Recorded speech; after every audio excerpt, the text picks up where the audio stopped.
we OG, we OG. Oh no, G.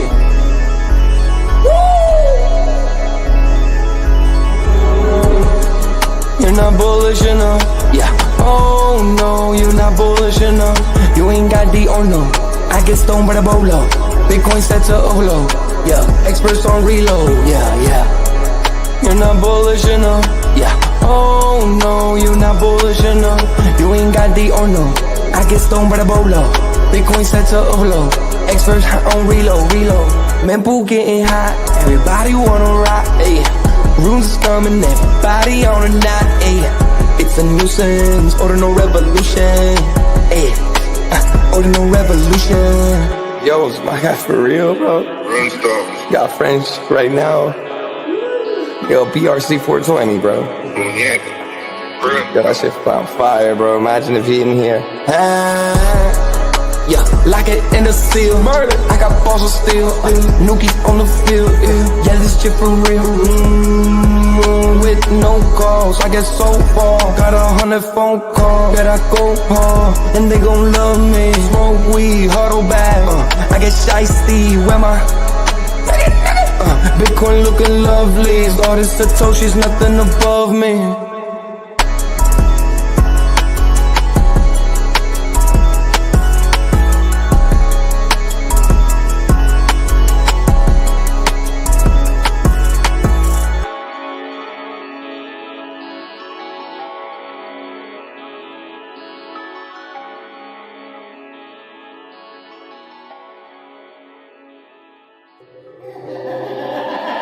Bitcoin's alive, what you gon' do? Mempool fees are high. Ordinal.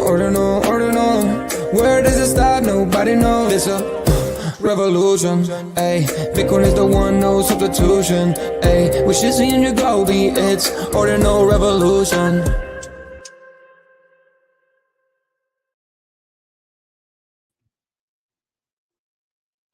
Welcome back to Ordinal Revolution. My name is Shizzy. On this channel, we cover the entire Bitcoin Ordinal ecosystem. What is up, guys? We have an amazing show for you guys today. We're live for the Ordinal Hour, and this one's going to be absolutely amazing, guys, because Bitcoin is sitting over 104,000 this morning. We're back at it. We're back over 104. 104,012 is the number right now, guys. This is exciting because we are on the verge for the first time ever, having a pro-Bitcoin administration, president, everything, really. I mean, every person in the United States is who's running for any office is now pro-Bitcoin, because there is a lot of voters now who are voting that way. And you guys did this, right? We have made our voices heard for the first time, and we're going to get the best thing to ever happen, and that's Gary Gensler getting fired. I don't want to hear that bullshit, him stepping down. Gary Gensler was fired as soon as Trump became the nominee, right? So it's over for him. He's gone. He's finished. So that's one big thing, because he's just a puppet, right? You see, they're throwing a shoe at Elon Musk right now. Biden says, "Hey, do this." He does. He's a puppet. He's a joke. He's a clown. And we finally we can get rid of him. And we got the new SEC chairman probably starting next week. I'm excited for it. I'm excited to be in crypto. I feel like right now we're in AI winter, which is kind of like, the DeFi summer, which basically means that we have 6 more months until we kind of feel a bull run really hitting us, which is amazing because we're going to build up to that point. And then we probably have another 12 months after that of an actual, absolutely insane bull run. We can make money the entire next 18 months, guys. And I truly believe that. I truly believe Bitcoin's getting 700K. Ethereum is going to hit 19K, and Solana is probably going to hit like 4,000. The next couple months are going to be absolutely insane. This next year and a half. I'm excited for it. But without further ado, bring my partner here, as always, Mr. Yagobi. What's up, buddy? What's going on, man? Not much, dude. How you feel about this 104K, 72 hours away from Trump taking over the White House? I feel really good about it, and it makes sense because I think people feel like this is their last shot of getting in before it really takes off. So 100%. That's why I feel like people are really getting in, kind of last second shopping, I guess you would say. Yep. And I just had to fix the Rumble thing. So if you are tuning in for Rumble, I apologize for the delay there. I had to go over there and get some stream keys. But we're good now on all of our platforms. Shout out to you guys, man. Today we're not streaming on Shizzy and Yagobi. I'm kind of trying to see if we can make these numbers up on Ordinal Revolution, or if it was holding it back at all. I'm kind of doing some A/B testing with it. I forgot to tell you that earlier. Sorry about that, but just in case you're wondering. But yeah, let's kind of get into today's show here. MetaPlanet CEO Simon Gurovich says company market cap has crossed 1 billion for the first time since adopting the BTC standard. So this is going to become the norm. When the board members are sitting around the table and they say, how can we pump our stock? Somebody, one of those seats is going to get up and say, let's buy Bitcoin. And not for the fact of, Bitcoin obviously is sound money. It's absolutely amazing. But for the fact that the stock price will probably go up once they start buying Bitcoin. Am I right about this? Yeah, exactly. I mean, there's going to be too many case studies, right? Like you have MicroStrategy as being the original, and then you have MetaPlanet, right? So Yeah. this is going to be more and more of the situation to where it's kind of going to be kind of the norm. It's going to be, different at first because they're not used to this type of investment and stuff. But eventually, the norm is what I'm thinking. Yeah, 100%. Do you think now that Trump is in office in 72 hours, do you think potentially, at the end of Q, because we won't really know who's buying the Bitcoin until probably like April, because that'll Mhm. be when you have to report for the quarter. Like if you had to like pick a number, bet on a number, how many companies would you say add Bitcoin in Q1?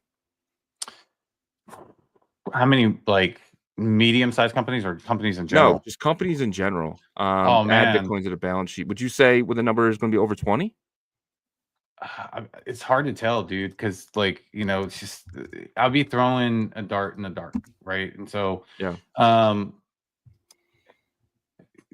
I would say over 20. I would say Yeah. over 20, but that's probably me being, bullish on Bitcoin. So, but we'll see. That's gonna be a really good metric to gauge, the adoption, though. I'll tell you that. 100%. No, I agree. I think we're going to get between 20 to 50 companies coming out in April saying they bought Bitcoin. And I think we're going to get like 10 companies coming out while they're doing it. Right. I think it's going to be, I think they're going to be pushing it out. I mean, Elon Musk, he when he bought Bitcoin, April of 2021, when he came out, he did it. He didn't wait for no meeting. He said, hey, it was inevitable. And then he started buying it. So I think we're going to get something like that. I think Dell might be one of the companies that come out, maybe this month or next month and say they bought Bitcoin. Yeah, I know they were in the news before, but it seems like Michael Dell's kind of faded off a little bit in the background. But maybe they're doing something, within the Maybe they're company. buying. Structuring how, because you have to go through like paperwork and all this type of stuff. You're going to do it through the company, so Yeah. that takes time, that takes effort, and all that stuff. So maybe we do see more than I initially thought, because it does take that time. You got to get approval Yeah. and all that stuff. But yeah, I could see big companies really opening up to this. The biggest thing I think is going to be the banking system, right? So I saw a story to where there was like crypto and Bitcoin documents kind of being like tossed away, thrown away in the Fed like working environment, right? And so that wasn't good. But it's I think it's because they don't necessarily like the fact that there's this asset that they can't control right now, right? But I think it's going to be one of those things like the internet. They're just going to have to give in. I mean, you couldn't beat the internet, right? And so this is going to be another thing. You can't beat crypto. You can't get rid of it. You can't kill it. It's just not going to happen. The degen spirit, or someone that's really just does a ton of research and stuff, that it's just there, and so that's once they kind of conform, I think that's when things get really, really nuts in terms of TVL and all types of stuff. Yeah, 100%, dude. Couldn't agree more. Treasury Secretary nominee Scott Bessent says there's no reason for the U.S. to have a central bank digital currency, or CBDC, during his confirmation hearing. I love this. I love that this is the Treasury Secretary. This is the person that's going to be taking over Janet Yellen, her job, because she's fired. Get her out of here. Scott comes in, and I love this because CBDC would be the worst thing to happen. I think, maybe making the USDC, a private company, a private issued stable coin, that would honestly be the best case scenario, in my opinion. And I think you need a basket. I don't think you can just pick one winner either. I think, now that Trump's president, I think Tether, they're going to put up a headquarters here as well, because Trump did come out and say, hey, if you put $1 billion into America, you could basically tax free for a little while. So that would be absolutely huge too if they come out and they build they can build a tower. They can build Tether Tower, $1 billion into the ecosystem, creates jobs, and now Tether is a U.S. Stablecoin. And I would love for there to be multiple, right? I would love for the PayPal, like the U.S. just kind of adopt a bunch of these stablecoins. Yeah, I don't know how that's going to work out, right? I do see there being kind of like these tech giants and how they go to kind of war, not necessarily with each other, right? They carve out their niche, like for example with the social media, right? You have Facebook, you have now Elon with X and all these things, but Zuckerberg, from what the rumor was, it's one of the reasons why he wanted TikTok out was because it was taking a lot of the mind share away from like Instagram, and Facebook owns Instagram. So I could see something like that kind of playing out within our industry over here, at least, with Circle and USDC and kind of being a huge competitor with Tether. Now, with all things fair, right? I think that us as users, we would like all of them the free flow and be able to use them all, but I could see there being like heated competition in the future for that. Yeah, 100%. Yeah, I agree. I just think that down the line people are going to get paid in these currencies. I think the banks are probably going to get stable coins. I think that's just going to be the future, but we're years away from that. So and I did see I wanted to say I did see that, like Scott Benson say that, and that was so reassuring during the questioning and stuff. So yeah, man. Senator Cynthia Loomis says FDIC whistleblowers claim the agency is destroying documents related to digital assets. What the hell? Like, this is what I was talking about.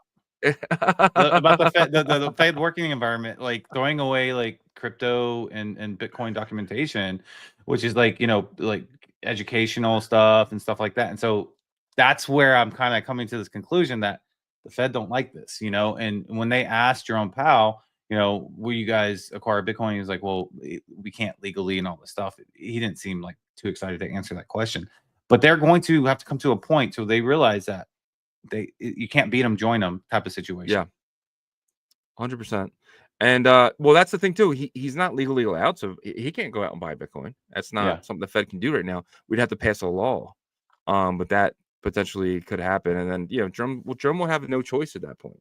He'd have to do what is the commander in chief asks of him, right? So or he'll find someone else to do the job. Well, no, he can't get fired. That's the thing. You can't fire the Fed chair, but you can definitely make his life miserable. You know what I'm saying? The Congress and the Senate, like if they all agree, they vote on it? I think there might be some sort of approach to it, but I know the president can't fire him. And so, but like the president can fire the SEC chair. He can fire chairs of like bureaucratic entities, but not the Fed. They're kind of untouchable from the president, right? But like I said, you can make his life miserable by constantly nagging and having people nag and blah blah blah. Yeah. He wouldn't want to do his job. You know what I mean? So yep. So I said it in the intel here in the beginning of the show, but just 3 days until Gary Gensler steps down. I say he's fired. I'm not saying to step down shit no more. Gary Gensler, you're fired. So just want to put that one more out there. But I hate him so much. Yeah. Bitcoin miner Mara commiserates President Trump's upcoming inauguration by embedding his portrait in a BTC block. Did you see this? This is pretty nuts. They put Trump's face into a Bitcoin block. This is not it. Of course, I don't have it. I did see it. I actually thought that was in it. Yeah. Well, no, I saw it. I thought it was an inscription, but it's on. I believe it's on the block, right? Isn't that where you found it? I got it right here. Okay. Yep. Show my screen. The Rumble thing messed me up earlier. I was trying to fix that during the intro of the show, but we're good now. So Bitcoin. So this is in a Bitcoin block forever. I don't know how do they go about doing this? I guess they just buy up all the blocks around. I don't know. It's pretty amazing. Yeah, I don't know if that's like art or what, because you can add images, right? You can store images in like different areas, right? I think you can store them in the metadata stuff like the op return and stuff like that. I don't know what this is though. Honestly, like I don't know. But it's pretty cool. It exists on Bitcoin, right? And I think that was definitely a really cool tribute, right? To utilize Bitcoin to kind of give a shout out here that will exist forever, right? No other president has something like this, so that's pretty cool. Yeah, the first Bitcoin president for sure. Plan B had a comment here. Bitcoin is getting stronger. The RSI just hit 76, and he did put out this chart here. We're on pace, man. We're on pace to see kind of what happens next year. So I kind of want to go back to it's kind of very similar to what happened here, and then blast off, and then blast off, and then this is just we could see potentially, by the end of this year or middle of this year, RSI getting back to 90, which means Bitcoin is blasting off. So yeah, I mean, you don't really see a red cluster in the other cycles there, except for at the very top, which is weird. Yeah. But again, this cycle is definitely different. People say that a lot. It's different this time. I mean, if you have been here, then it really is different with the ETF and all that stuff. So mass adoption happening. So I could see a couple clusters happening through the cycle as we're heading to the top. But yeah, I'm excited, man, because I think that there's a lot of pent up demand for alts, but also even Bitcoin too. Some of these more wealthy people that don't go through ETFs and stuff, they might be getting some FOMO when their rich friends are talking about, yeah, I just went through ETF, and it's easy and all this stuff, so retail is not here is basically what I'm trying to say. And once that happens, then I think we get a lot of that euphoric type of feel. Yeah, man, 100%. And Bitcoin sitting at 104,512, dude. Oh, what an amazing day. What an It wants to day. go. It wants to go, man. It wants to go. Just go to your home. That's what it needs to do. Hell yeah, hell yeah. And the last thing here is Phantom is set to raise 150 million at a $3 billion evaluation. Is Phantom a $3 billion company?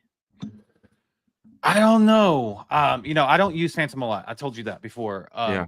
I think I've used it maybe once or twice, but I use Magic Eden now if I want to do anything on Solana. But I think there's going to be a wallet issue eventually, and I say that because with account abstraction happening, you can pretty much use like a single wallet for every chain. I think account abstraction is going to be like it's an valued kind of new innovation that happened this cycle. Being able to have a wallet do kind of transactions behind the scenes on another chain for you, utilizing a different account over there, but you feel like you're just using one wallet because you are. I think that's a big deal. You see it with Merlin. Merlin was one of the first chains to kind of really showcase that. Then you have Fluid working on stuff with like the Bitcoin wallets, being able to do that with Cardano. And then you have like RuneMine being able to do it with Bitcoin wallets on Near and Solana. So, I mean, I think there's going to be a consolidation down the line, probably not for a little bit, maybe like a year or two, but the bigger wallets are going to stand out, and they're going to take market share while some of the little ones either fade off or they just have their little niche features and stuff that they have that others don't. Yeah, 100%. So, but do you think that, if Phantom is 150 million, something like Xverse, I mean, that puts them at like at least 50 million, right?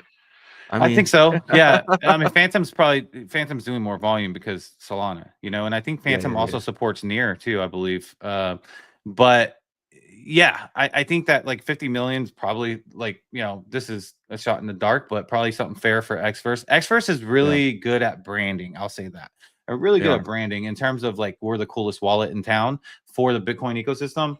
They do have this kind of allegiance or loyalty, I should say, to stacks, but it doesn't matter because you can utilize Xverse, with ICP with account abstraction. You can utilize it with Merlin with account abstraction, and then natively with stacks and natively with Bitcoin Layer 1. So they have a lot. I would say they have the most potential in terms of just only wallet in terms of potential growth, because 50 million and then what the Bitcoin ecosystem could be, then I think that they could be valued way more once they're like, going and the infrastructure is fully here. 100%. And the rumor is that Phantom could be doing an airdrop to the users as well. But like my question for you is, and if this does happen, does that kind of give the go ahead for Xverse to give an airdrop to? I mean, but here at Bitcoin, we've received a lot of airdrops. It would be nice to get an Xverse airdrop, right? Yeah, I think it would be cool. Yeah, How would they do it though, and who would they focus on? Just knowing kind of their loyalty to Stack, so I think they would definitely make sure yeah. they're in it, and then the ordinal enjoyers, right, and the fungible token enjoyers on layer one. But yeah, let's do it, Xverse. I say Yeah. let's do it. Why not, right? I think it would be given a lot. I think like most of the tokens should go to the people who use the swap, the aggregator, right? Because I So mean, you I must think use the that. swap a lot. Well, no. Well, I'm gonna start. That's kind of my. I don't Okay. as of yesterday, but as of today, when I saw this MetaMask thing, I'm like, I need to use the swap more often. And I don't think it's about the volume. I just think it's about how many and how many swaps you've made and stuff. So I'm gonna start making swaps on there. When I do buy and sell runes for sure. Yeah, that would be So cool to give a kickback, right? Because you see the big brands, Magic Eden and Unisat gave a kickback with yeah. pizza, and so Xverse kind of it makes sense for them to be next. Yeah, man. So think about it, Xverse. Think about it. Let's get into the fear and greed. So last Friday was a shocking 50. Like, what was going on last Friday? It just feels like so long ago, right? I remember it because it was hard. But yesterday was a 75. My hint for you today is we're pretty stable from yesterday.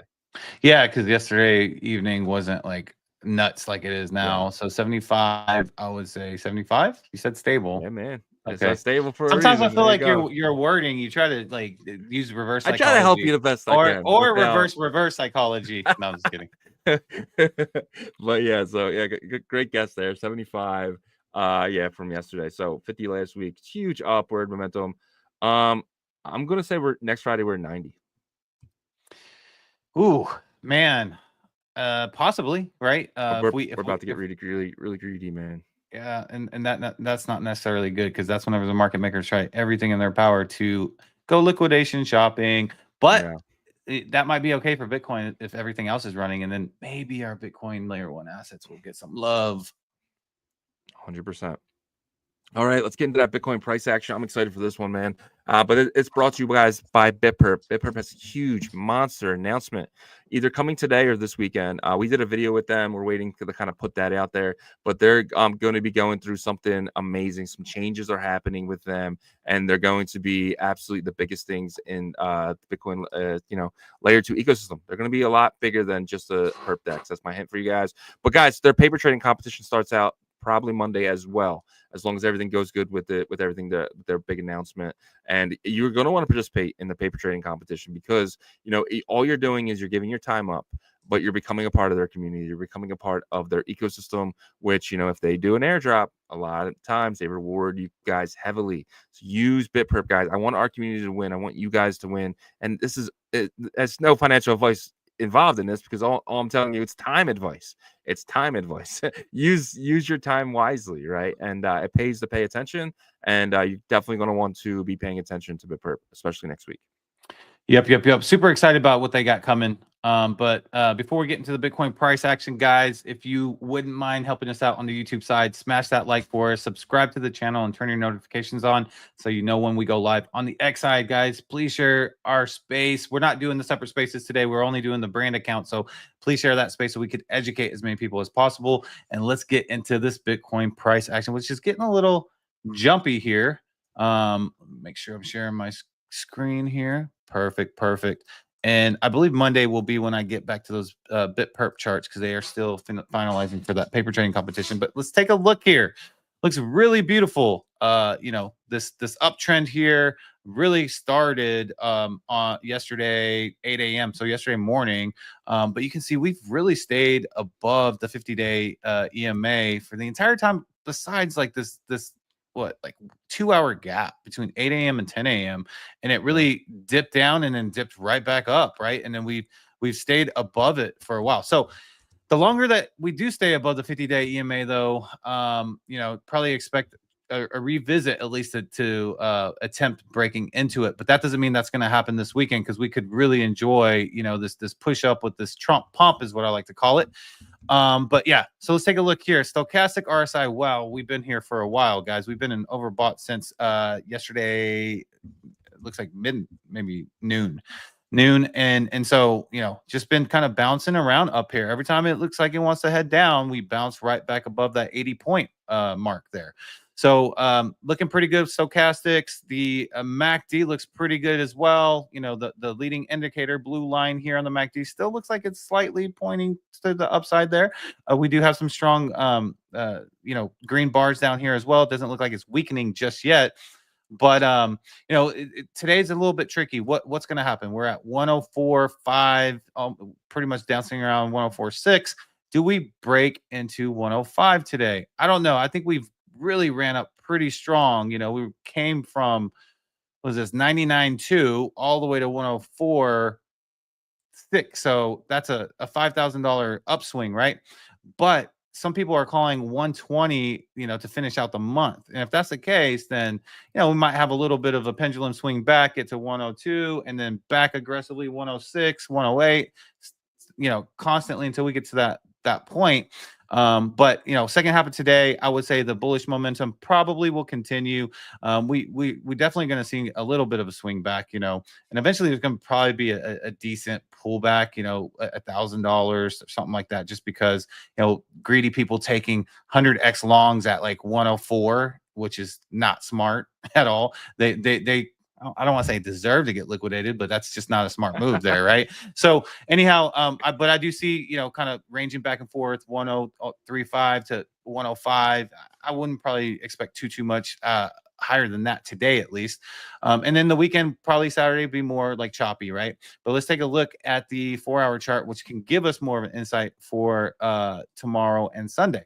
So 4-hour chart looks almost identical to the 1-hour chart, right? You see that it try to, you know, weaken here, but then bounce back. And then now the MACD indicating lines, it's still kind of pointing up. It's not looking like it wants to turn yet, right?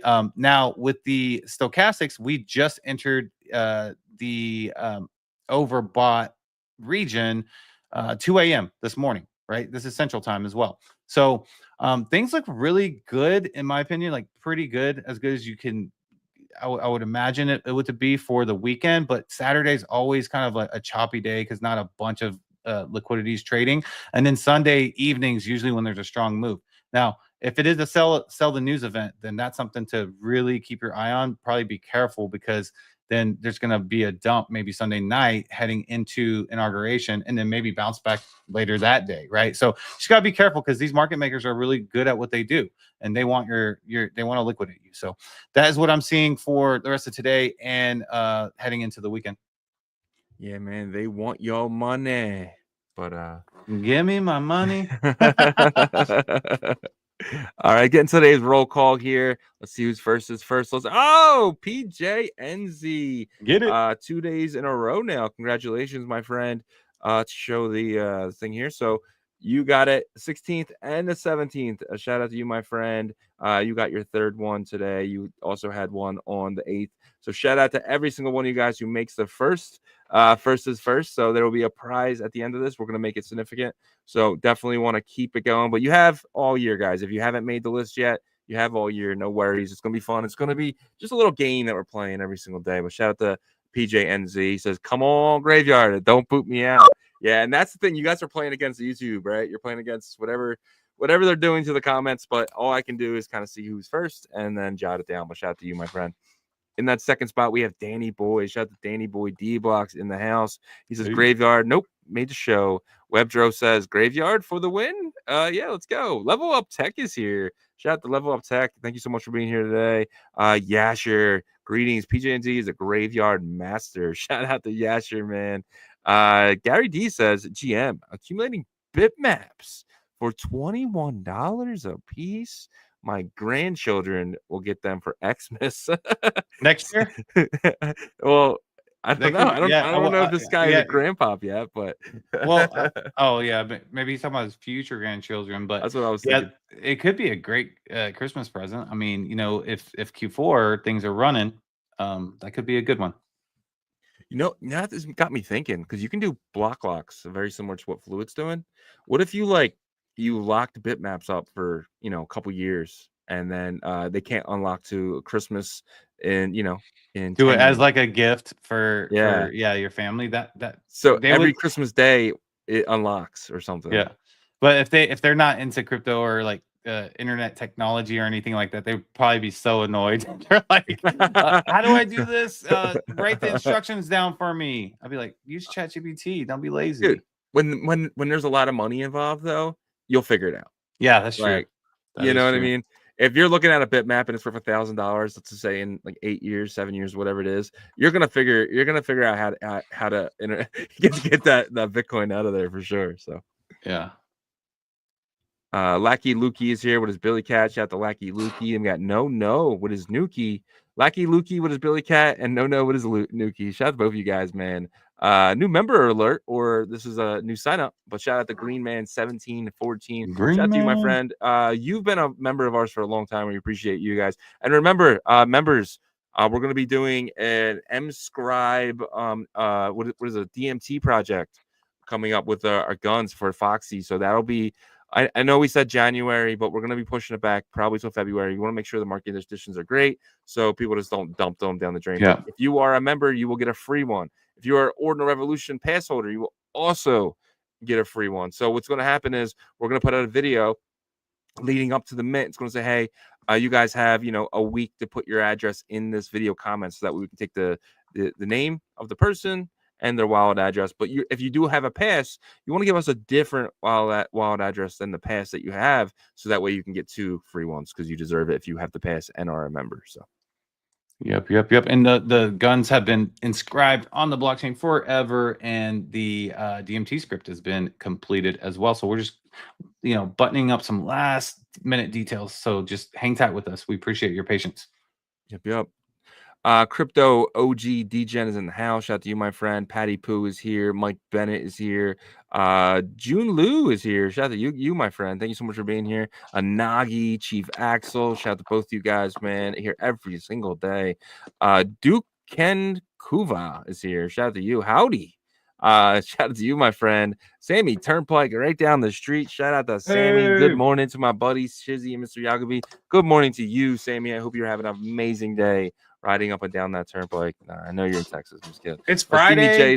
Bitcoin's at 105, almost 105. Woo! It's a great day. You're lying to me. Oh, you lied to me. I said almost 105. Guy Effect is here. I walk alone. GM, smash the like button. It's free. Yes, it is completely free. Just smash that like button. Thank you. I walk alone. Sammy Turnpike says, yo, Shizzy, Gary is fired and gone forever. Get him out of here. Go get him, Sammy. Get him out. I want to throw my shoe at him on his way. Yeah. Piece of shit. But all right.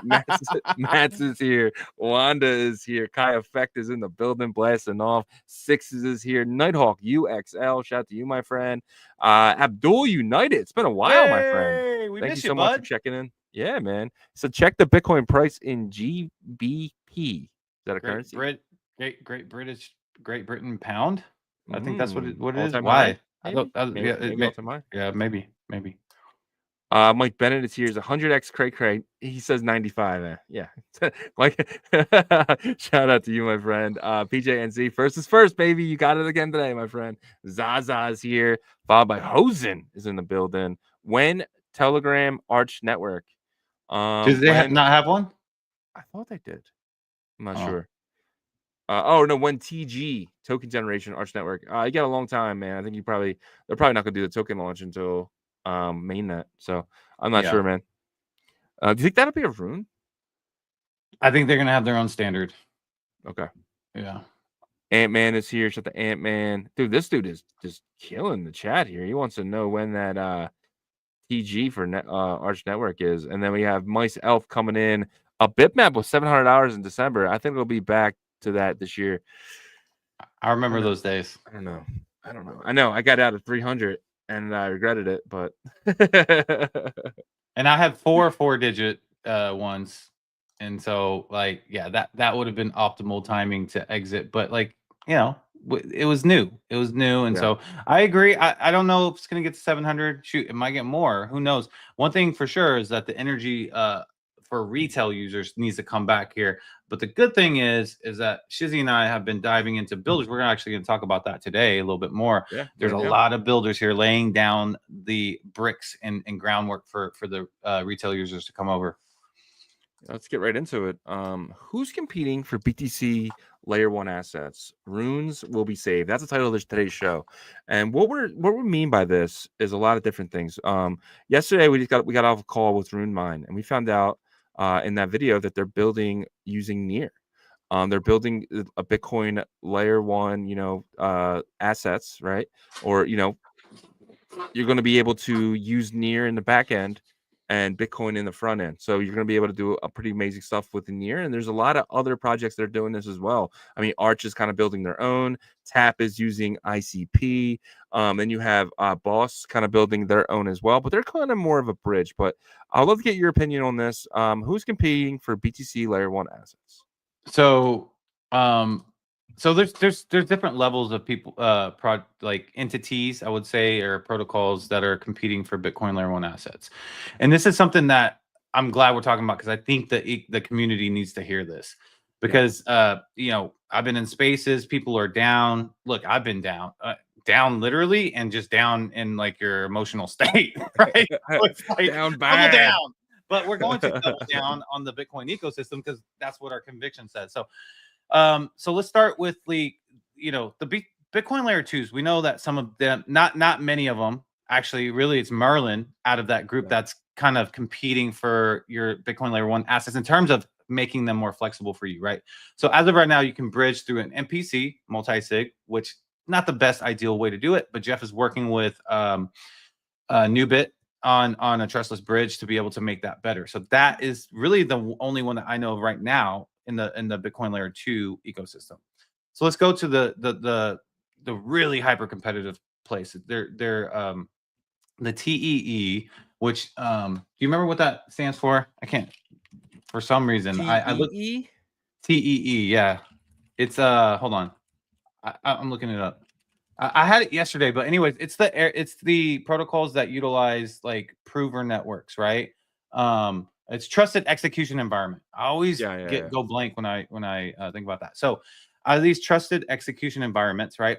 What they're doing is they're making you be as native to Bitcoin Layer 1 as possible, without sacrificing security and upgrading Bitcoin to adding opcat to Bitcoin, right? So what they do is they either create their own TEE, a network of nodes that verify off-chain compute, and then that transaction gets sent to Bitcoin for final verification, right? Or finality. So we have Arch Network. We've been talking about them every Thursday. We're both bullish on them, but we're still in the state, and this goes for everybody, that once we see it and touch it and break it, we believe it. So Arch is one that are competing aggressively for runes, and if BRC20s becomes popular, those as well, and ordinals. Then you have Tap protocol. Now Tap, where I think that they went wrong here, is that they are only focused on the Tap tokens, right? And Tap standard. I think they should be more open to, hey, look, if you want to bring your runes over, we can figure out a way to maybe bridge them into our ecosystem, and you can trade them as well. And I think Unitap, which is a DEX over there, is trying to leverage the ICP and Tap tech stack to be able to do that. So that could be coming, right? So right now you have Arch Network, you have Tap protocol, and then you mentioned Bitcoin OS, and they're more of wanting to help you take your assets to something like Cardano, something like Merlin, in a trustless way. So kind of that solution that Merlin's working on with Nubit, Bitcoin OS can also do that. Now they're using this kind of approach as well, the trusted execution environment method, but they're only doing it to make you be able to feel like you can do it in a decentralized, trustless way, without leaving it into an MPC wallet to where there's 3-5 signers, right? So we have those three, and then the one that we talked to last night was Rune Mine. That one's interesting. Mine Labs. Yeah. Sorry. Mind Lab. That's okay. So what they've done already is given you the ability to bridge to Solana, but I believe they are using that multi-sig approach. So what they're going to be able to do with Near is leverage their off-chain compute and kind of do this network of nodes and verification as well. And they can use account abstraction like you do when you use your Bitcoin wallet on Merlin, right? And then the last one is Nubit that is leveraging BitVM. And this is going to be the most, in my opinion, out of all of them, dissecting all of them, it's the closest thing to staying native on Bitcoin layer 1 out of all of them. And the other ones are at the most 1.5. They're not like layer 2s. They're just kind of, there is a little part that they are doing off-chain compute with. And so people will say, well, they're not truly layer 1. So those are the 5 right now. And there's more that are being built that we haven't heard of. And, you know, that are trying to really solve this pain point. And so that makes me bullish when you have 5 working on one solution. And that's really to settle the trustless bridging or taking of assets somewhere and make Bitcoiners and maxis feel more comfortable if they want to do something like on Arch Network. Yeah, 100%. And I'll just kind of give my opinion on a few of these. So Tap, for instance, right? With the first one there, they have Taparoo Swap. It's awesome. It's amazing. But to your point, and you already mentioned it, but the Tap standard is you know, it's a shitty standard. It's just basically BRC20s. You know, you can send more. It's a garbage standard, right? It needs to be switched to like a Rune model. I think the Rune standard is just better for trading. It does suck when you have to, you know, the UTXO problem and stuff like that, but I don't think that's that big of a deal. I think you know, the back end inscribing a transfer inscription, people just aren't going to do that, right? It's just not going to happen. But in Taparoo Swap, you don't need to do that. You can kind of you know, go about doing that, but that's hard for builders, right? It's not easy for the builders to, you know, and then you got to wait multiple blocks and stuff like that. So I don't know. I'm just not big. I just don't like the Tap standard. And then they came out recently and they put you know, you're now able to mint and deploy using their Telegram app, which is awesome. I deployed a token and I minted it. It was, you know, it was really good experience doing that. So maybe they can kind of push the Telegram bot narrative, but it still sent me to Taparoo Swap to you know, to finalize the transactions when I had to use my wallet to pay for Bitcoin and stuff, just to pay the Bitcoin. But yeah, it's just, and the marketing isn't there either. Like no one's talking about this, right? No one cares. And that's a little frustrating too, especially somebody who has you know, hold its Tap tokens and stuff like that. And the liquidity really isn't there either, right? You do see it for a couple of the tokens. Yeah. So I want to clarify something. So I want to talk about the good things about the Tap protocol and what they're doing. So the good things are, one, when we were covering them every week, we got to see that they do have a builder ecosystem. It exists. Like there's multiple builders there. But I feel like we were pretty much the kind of channel to really exemplify them. And they need to do a better job. You know, like with Arch, the good thing about them on that, right? Like, is that like they're good at like really like shining the light on their builders like all the time. That's one, even without us, whatever, like without Thursdays, they're good at that. But the good thing about Tap is that they have the builders there, so they can do it. So that's the first thing. The second thing is that there's a community with Tap. And so, you know, with Track, I should say.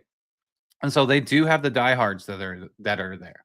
But the problem with the Bitcoin ecosystem right now is that like everything's so fragmented and no one has a big enough community to make a huge change right now, right? Like to have that overall influence. So I think, and I know I'm kind of bringing like a little bit of, I'm just bringing my opinion to a positive that they have, right? So one thing that they could do is say, open the door, I guess, and say, hey, look, maybe someone in the Tap ecosystem builds like this DEX that says, oh, we have a solution that we can bring all the liquidity here, right?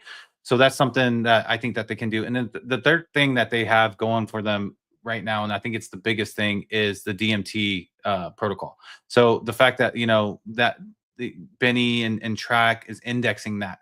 So they need to leverage that and be like, hey, look, we are the ones that index this. Without Track, DMT doesn't exist. So they're very important. They're a necessity. But I think that like they need to be able to leverage, highlight their builders a bit more, but they have substance there. They have the stuff there. They just got to kind of, adjust some things. And I think maybe, the biggest thing is opening their arms to like different meta protocols and fungible tokens. And someone's probably gonna have to build that, because I don't think Taproot Swap's gonna do it, because they're focused on tap only. Yeah, and Tap's bridging in, ETH tokens. They're bridging in like USDT, Ethereum, stuff like that. They should have started with bridging in some of the runes, bridging in liquidity that's already here, right? Bridging in Dog, bridging in Billion Dollar Cat, bridging in Liquidium, for instance, right? I think that was the mistake there. They kind of skipped on that and then went to Ethereum, and they're bringing stuff. Yeah, bringing stablecoin, the Bitcoin, cool and all, but again, like people just don't really care about stablecoins right now, right? We're in the beginning of a bull market. Well, I think that's like something later for sure. Yeah, I think people care about it, but I don't think that like there's enough infrastructure that where people are using it enough in volume. But I do think that they brought over the ETH tokens because they have more like instant liquidity, right? Like if you were to bridge runes and you're probably worried that like the liquidity pools are going to get drained quick. You know what I mean? Yeah. And so if you have ETH tokens and you want to pair them with something that doesn't have liquidity pools, like on Bitcoin Layer 1 assets, at least that side has it's like a living liquidity token, and someone can bridge that out and sell it down instant for Ethereum somewhere else or something, right? So I think that I like that angle that they did bring that in, but I do think that like they need to be able to somehow look to some way to be able to grow their community, because it's a cult like community in terms of like its dedication, we fight, we'll die on the sword for Benny type of community, which is great. You want that, but you don't have that in numbers to the point to where it's like the SHIB community, or like that's huge, or like Doge community. And so the way to increase those numbers is to be more welcoming, and I think they can do that by maybe having someone create like this way to wrap the tokens, bridge them in other standards and stuff. Yeah, 100%. But I think they need to get the runes in. I mean, you could say they do the liquidity thing, but I mean, right now, I mean, you can go to Odin Swap, you can go to Runes, was it Runes Dex, you can go to Dot Swap. I don't think liquidity is really going to get drained out from that quickly, but they might have an issue with adding liquidity. But I think that does come over time. But that'll give ETH users an opportunity to come in with their USDT, bridge it in, to buy Dog, and then sit on it, or whatever they want to do with it. Or potentially, this is the first thing, right? They're eventually, now that they have a swap, they can have, like an Aave, they can have things like that now, but we haven't seen anything yet.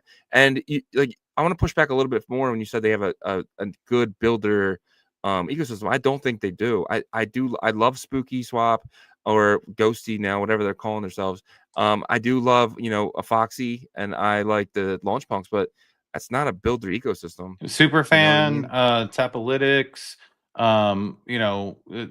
they have like infrastructure players, Yeah, and it's just not enough. It's not enough. It's nowhere near enough. Yeah, I don't think we struggled every single week to get new builders. We were getting the same guys every single week, and that's a problem. With Arch, that's not happening. It's easy. Because I don't think it wasn't necessarily about the lack of builders, because there's a decent list of builders over there, but I think it was more of like the coordination of leaders. Because like I'm the one who tries to get the builders for Arch, and I know who's helping me, and it's Nick and Matt. Like they're going to bat like every week, and I didn't have that over there. No offense to it was a great experience and stuff dealing with working with him. Working with he was cool. The Tom was awesome. Tom was awesome, but that's what I mean. They weren't helping us bring in. I mean, we were getting the same builders every week. It was very boring. Yeah, so I say that because like there's certain kind of ecos that are building out that don't have any builders at all, and they, in my opinion, because like I also count block runners to be a builder, because they are in DMT, and stuff like that. So I think they have the builders, but I don't see the same type of like coordination, if you will, that we're seeing kind of now. You know what I mean? With Arch. So I feel like that's a difference. But it's there. The potential's there. Tap, if they stick to only tap, the fungible tap standard, I think they could run into problems, but you just got to be more welcoming and open. Yeah, 100%. All right, let's move on to, I guess, Arch then, right? So kind of, now that is a group of builders, right? You got Runes Dex, you have Saturn, you have, Cha-Ching, you have, there's so many, a Fluid, there's just so many builders that are building there. I can just go through the chat and pick out 10. When the tap, I can barely pick out 6. So the biggest indicator to me is there's 3 dexes right now. Well, 2 we know about Runes Dex and we know about Saturn. Those are 2 just straight AMM dexes, right? And then you have Bitflow that eventually launched on initially launched on Stacks, and now they're also coming to Arch. So now you're gonna have an aggregator swap. So this is where like a liquidity issue that's fragmented with something like Runes, because you have Dot Swap, you have Odin Swap, and then you have Rune Dex. Actually, the commonality between those 3 are their dexes that have liquidity pools, AMMs, but they're centralized. But the reason why Runes Dex came over here is because they realized that with the kind of TEE prover network, that gets rid of the centralization, right? So now you can get rid of that centralization. You can leverage Arch's network to handle that. And now you can create liquidity pools that people aren't worried that like the centralized entity can just take everything, right? So, but the biggest thing is when you start having multiple of the same like major infrastructure, that's a win, because then one of them is going to thrive. Now I would like to probably see one more, but that's probably being greedy, because there's 2 right now, and then you have an aggregator as well. So this is the last part. One of the biggest things that I think people are having issues with when they create these AMMs is that there's not enough liquidity providers, right? Yeah. But if Dex, Runes Dex and Saturn, let's say they work together, and they say, hey, let's try to get like, let's help Bitflow out being an aggregator and get the most liquidity for each popular community token. That solves a lot of that issue there. And that's kind of what we're dealing with right now for the people that are building the AMMs, and this could solve that. Yeah, 100%. And what happens if they all just kind of put all the liquidity in one basket instead of doing that way? What if like Saturn and Rune Runes Dex, they kind of get together and they say, hey, we're gonna put all of our liquidity in one giant pool, and anyone could pull from that, right? Because with Runes Dex, they want to have a pump fund type of model, and then that's how they can make their money. But at the end of the day, you can pull users in through good UI and stuff like that, and everyone's just kind of happy and can kind of keep building the next thing and the next thing and the next thing, which will bring people in. But I think all the liquidity should be kind of put in the middle and add it to like one central place, and everyone can pull from it. So that's obviously the tough part, is that this is healthy competition, which is free and fair, kind of capitalistic type of environment. But I think what they could lean on each other for is be like, hey, look, you guys have 500K in liquidity for BDC. Why don't I'm going to add, the liquidity we have to that, and, we can earn from that or whatever, our users can earn from that or whatever. And then we have more dog. So maybe, we can team up that way. I don't know if that would work theoretically, but I don't know if it would work in terms of working together that way. But there needs. Well, it's just like once I add Billionaire Cat and Bitcoin to the pool, it shows up on both screens because they're both pulling from the same place. That's what I'm talking about. I'm talking about like once you add liquidity somewhere, it goes somewhere, right? What if those smart contracts are linked together and you're just adding it to both, and both UIs are pulling from that? Well, then you're essentially aggregating. Right. You're not aggregating. You're all just adding to one pool. You're not going around and so I'm not giving Rundex a piece of that, right? It's when you add liquidity, you're all just adding it to a pool. So when Cha-Ching, you add liquidity to Ching, kind of goes to that pool as well. And that's kind of what I thought Nick was hinting to yesterday.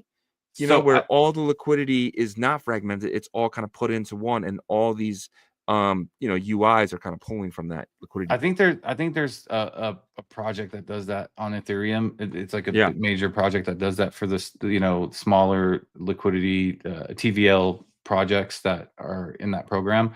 So that would be really cool. Definitely be cool. I don't know how you can mix it with different type of protocols like lending and borrowing and stuff like that, but I'm sure that they can figure it out. Yeah, 100%. Well, lending and borrowing is just a pool anyway. Right, it's the same. Well, the way they're doing it, it's not peer to peer.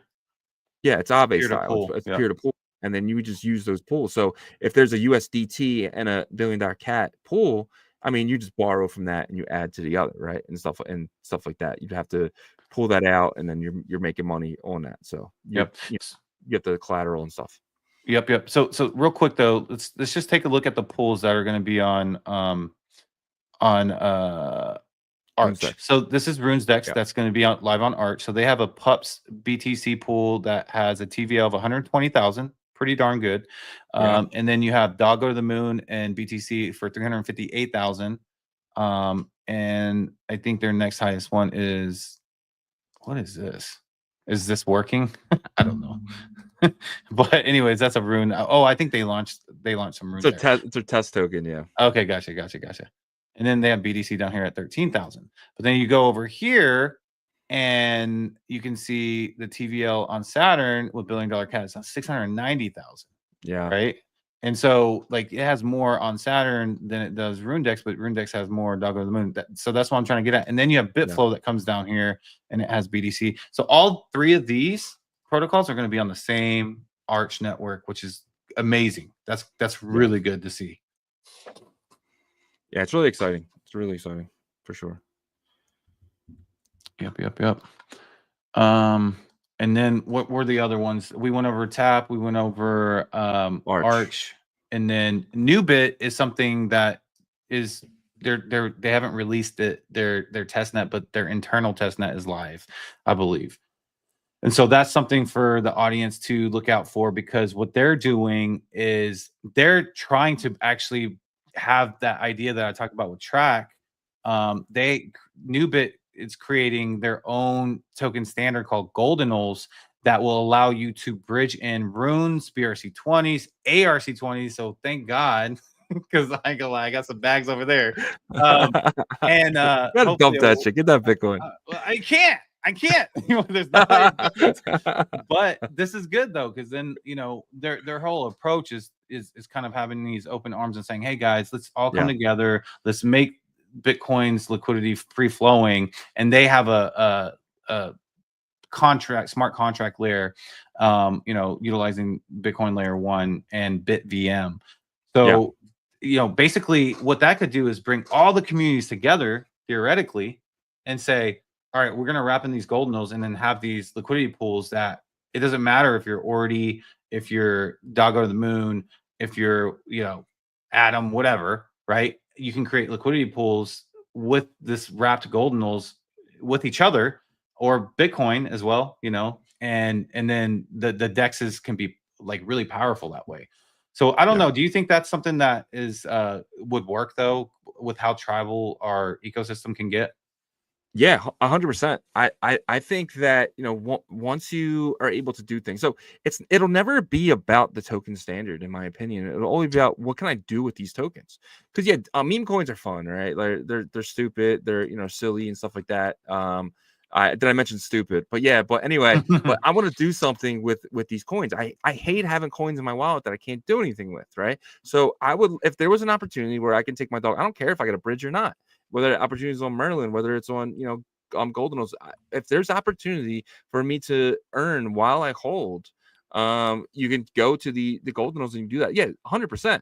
But you need to bring me there. You need to give me that reason to bridge there, right? And I think with BitVM, I think that they're going to give smart contract opportunities to Bitcoin, and you do not have to bridge your Bitcoin. That's the best part. Your Bitcoin, you'll be able to you'll be able to do whatever you need to do. It's not, you don't have to bridge that, which is awesome, because it is on layer 1, and they will have Ordinal assets too. I imagine, and then but you're able to bring your other assets in, and having a tap dog LP would be absolutely amazing, right? Because I can hold 2 tokens that I'm bullish on and potentially earn, right? That's the big thing for me. And then borrowing and lending and everything you have on Ethereum, you can potentially have now on layer 1 Bitcoin. I mean, it's slow-fi. You do have to wait the 10 minutes, but it's everything's happening in a very safe way, a very managed way, and that's Bitcoin.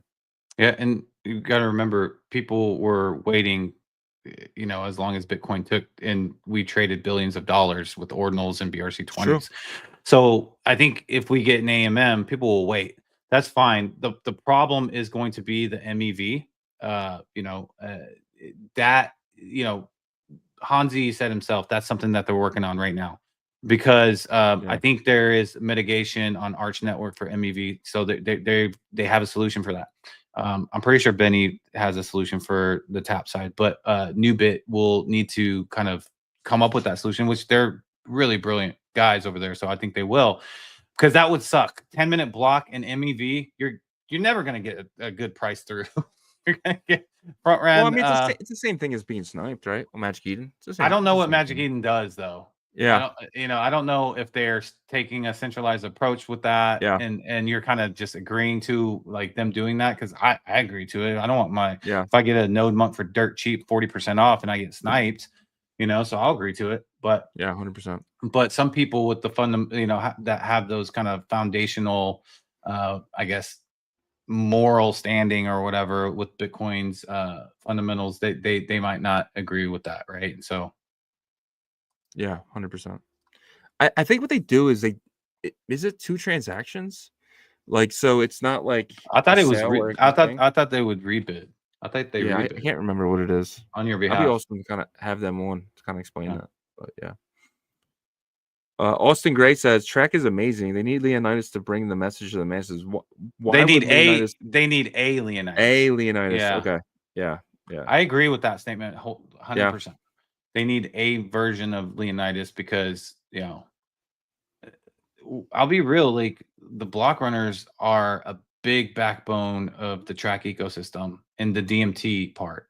I mean, I feel like without them, that like Benny's huge. He's brilliant. He's smart with what he does, but I feel like they have been kind of like the outside looking in terms of like how they've been treated. And I don't think that's fair. Like in the very beginning, right? Like first it was Unisat, and then kind of you have like the brohood of like the runes, the early inscription ordinals.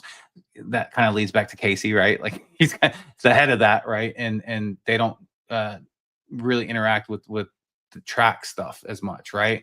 But he still pushed through. He got funding, he has teams and stuff like that. So props to Benny. But I do think they need a marketing face head. No, it's not Fitzy. Yeah, he's good. He's definitely he does a good job. Yeah, he's all right. Your face told it all. What's there. What's the next thing here? Okay, so we didn't mention Quantum Cats and what they're building with the potential EVM that they're making, right? So we do know that they're building something. They have tons of funds. So I mean, obviously there is more, but I can't imagine who's building there, right? So that's absolutely huge. And I want to mention too, Bob Ottley put out a tweet yesterday. And he says, "I'm in founder mode. I'll show you guys what I'm building in 2 weeks." And I don't know where he's building that at, but I was like, "Yo, whenever you're ready, we'd love to have you on the show." But Bob Ottley's building somewhere in Bitcoin L1, and I'm curious where that's going to be. Did he give you any breadcrumbs or anything? Nothing really. Just said he'll come on the show in 2 week-ish. He'll be on the show. Okay. I love having Bob on. I learned so much every time he jumps on. And you guys do too, because he's a smart guy. But yeah, that was a little rock Toshi-ish of him to kind of drop that little leak of I'm going into founder mode. Yeah. Oh man. All right. So we also have Bitcoin OS, which we don't know anyone that's actually building there besides Fluid was talking about using their bridge, but now Fluid's kind of building their own bridge because Raul's just too amazing at what he does. I'm not even saying that to pump him up. It's just he's just an amazing dev. He doesn't really need anybody. They have the time. They can just put it together themselves. And then you have Mind Labs, what they're building with Near, but again, we don't know. We don't have any specifics. Like we talked to him last night, but everything's still very early. So, but I'm sure there's gonna be builders from there. Probably the Near builders themselves, right? They're offering API keys and stuff like that right to Mind Labs. So we'll see what comes from that. But did I miss any other ones? So those are, I know there are other ones that, we just need to dive a bit deeper in, but that's one of my points too, is that like, there are many people working on this issue. And so I'm very confident that we're going to have a great UX environment eventually. Cause the more that there are, it's just like anything, the higher statistics, percentage that there's going to be something great that comes out of it. Like I said, if there's only 2, then I'd be way more worried. but there's multiple people working on this solution, and so I'm excited about it. And you know, we talked a little bit about this with Mind Labs, but you know, Bitcoin might just be this kind of center of the universe type of chain with assets that are looked at as valuable, and people want to, you know, service them, right? Those assets, right? And if you look at Ethereum, it's kind of turning into that over there with its L2s. Like, maybe that's why the volume's down so much on Ethereum L1. First, they don't want to pay the gas. Secondly, they can use scaling solutions that will, you know, roll up their transactions or however they do it and send it there. And I feel like Ethereum is going to be less and less used in that way, unless, you know, maybe institutionally, maybe people that just want to make sure it's done, you know, the most secure way directly on Ethereum or whatever, you know. But I can see more and more, or I should say less and less volume on Ethereum. And then if you kind of move to where we are, that's perfect setup for Bitcoin. Yeah, because that's exactly, you know, we skipped all the using, you know, layer one, and use these kind of scaling solutions to service our assets that were birthed on Bitcoin layer one. And my hope is that they're looked at in the future as like, man, that's a Bitcoin layer one asset, but I can trade it over here, I can do this and that over there. Then the value of that goes up. 100%. And to your point with ETH, you know, when, like, let's just say Polkadot, for instance, right? You can't trade on Polkadot, but you can trade on Polkadot's L1s, right? So in that, you know, there's a whole bunch, Moonbeam, there's a whole bunch of them over there, hydration and stuff like that. But like Ethereum's kind of getting to that point now where Ethereum layer one is mainly for projects like Lido with liquid staking, but it's going to be powering these L2s with Sonium, you know, with Base, with you know, Arbitrum and Optimism, and so many more are probably coming. And Ethereum is probably going to be kind of like Polkadot, where, you know, but you can use that chain if you really want to, but you can use stuff like Base instead, right? And everything is powered by ETH. I think the only one is Matic, that ETH isn't the gas token, right? And I think Matic isn't even considered an L2. I think it's more considered an L1. So you know, so if ETH is the cornerstone of all these chains where you have to use Ethereum and rolling it up, and you have to use Ethereum because of the fact that, you know, later when these transactions are rolled up and placed on Ethereum L1, then, you know, at that point you need ETH to pay those gas fees because that's a big transaction, and there's no other way to do it. You have to use Ethereum unless the, you know, the back end is programmed to, you know, trade in and out, which is stupid. I think Ethereum should be the gas token for all L2s. Yeah, but it's like a B2B almost eventually. Yeah, you know, and Ethereum's the final like payment processor for all these other scaled solutions. And now you're gonna have Bitcoin as like a final payment processor for our scaled solutions. You know, they took two different routes. They're taking two different routes on how they end up there. So you get what I'm saying? And so because you can't. Exactly. So yeah, 100%. Like what the Arch is doing and stuff, like that's the only way to do it, right? So we have to figure out other ways to do it. So 100%, I agree with you. I think we're both you know, basically saying the same thing here, that Bitcoin could be what Polkadot is in the sense of finalizing transactions on the layer and all these other L1s, really. But everything kind of comes back to the cloud system, which is Bitcoin.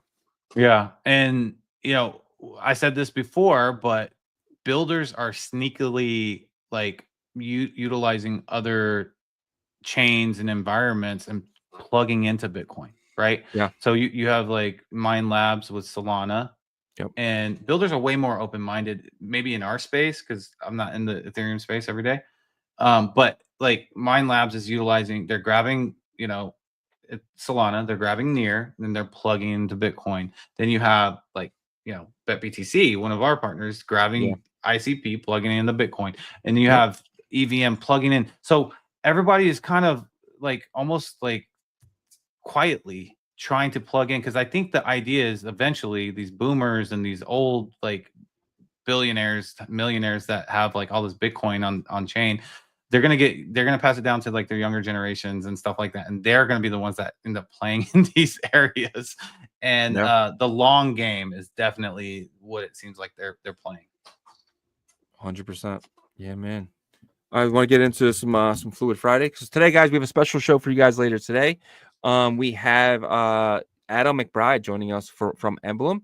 We're going to be doing every Friday. We're going to do them in the Emblem Hour. But before that, we got Fluid Fridays to kind of get into. I kind of want to get into what Fluid is. I know if you guys watch the show a lot, you know what Fluid is. But for anyone who doesn't know what Fluid is, I think you need to get it because what they're building over there is something. It's Bitcoin DeFi, right? So they originally had the borrowing and lending, and what they're going to do, they're going to be moving that to Arch. So that's phenomenal. But that's what probably like weeks away from testnet. And then then they had the swap. And Raul saying now that potentially he's going to be using Arch for that as well, maybe as an aggregator. That's still up in the air. He's not sure. We know there's a lot of swaps that are being built over there, so they're not really putting their time to that. But with Bitcoin L1, they're putting their time to the staking. The staking is going to be absolutely huge. And there's a rumor going around. I don't know how true it is, but there's a big artist that's going to be having a collection, and they're going to be using a Fluid for staking as well. So this is just the first of many. You're going to see a lot of people wanting to lock up their collection to protect their floor. And if they give you a reward, that's me, guys. I hate holding things that I can't earn on, right? I have a big issue with that. It bothers me every single day when I'm looking at new assets. I'm like, what can I sell? I want to Shizzy proof my assets. Like, I want to lock them up and be like, all right, I locked this up for a reason. I don't want to cheat it, get in this other project and then regret it. But if there's an opportunity for me to stake it and earn, that gives me even more of an incentive because I'm earning on top of that. For the Fluid passes, I was airdrop them because we use the swap. Right. And then when you use the swap, I got a black one, and then I staked it. And so now I got a pass. There's no reason for me to sell it. I stake it. I earn FLDT rune. And then when that's done, I get my FLDT rune for free, take my pass again, and potentially do another one. He hasn't set it out yet, but I think that's probably what's going to happen. And I'm excited for it. Yeah, same here, man. I feel like that's such a good opportunity for people to get exposure to this token with, even before it launches, right? On on runes. You can obviously get exposure on going through Mexi for the Cardano. It's a one-to-one token, so it's the same. And so I'm excited for what they have. And remember, they're the first to offer retail staking vaults on layer 1 Bitcoin, from my knowledge, ever. And so for any everyday person can just go in there. It's not like they're not working only with projects, or anybody can go and stake an asset they have for a vault, as long as one of the vaults is offering it for them, and earn. And so that's really big. That's innovative over here. And that's without any they used Bitcoin script. And because they are so familiarized with the UTXO tech stack, they were able to do it in impressive fashion too. So 100%. So let's take a look at the website real quick. So you guys go to fluidtokens.com. They're obviously on Cardano. They're building over there, but they're also building here on Bitcoin. Launch Bitcoin, which takes you to their app.fluidtokens.com/Bitcoin. Then you obviously have the swap here. You have the lending, and then the staking. You want to click on the staking. And what that's going to do, that's going to bring up all these, these metrics where we can kind of go over. So the total vault rewards is 300,000 FLDT. The price of FLDT is like 49 cents right now. So that's basically about $150,000 worth of rewards. 411 total staked passes. So every pass, you guys can do the math there, but it'll be 411 divided by 300,000. But it depends on if you have the black tier, the silver tier, or the bronze tier. Or gold tier, whatever you want to call it, but that'll determine how much you're getting. The black one will get more, the orange one will get less. But right now, if you kind of do that math here, let me do some live math. But it's 300,000 divided by 411. This is just an average, but it's 729 tokens, which is like $350 each pass. I mean, that's at a $9 million market cap right now. Yeah, and like everybody on the Cardano side is super bullish about Fluid.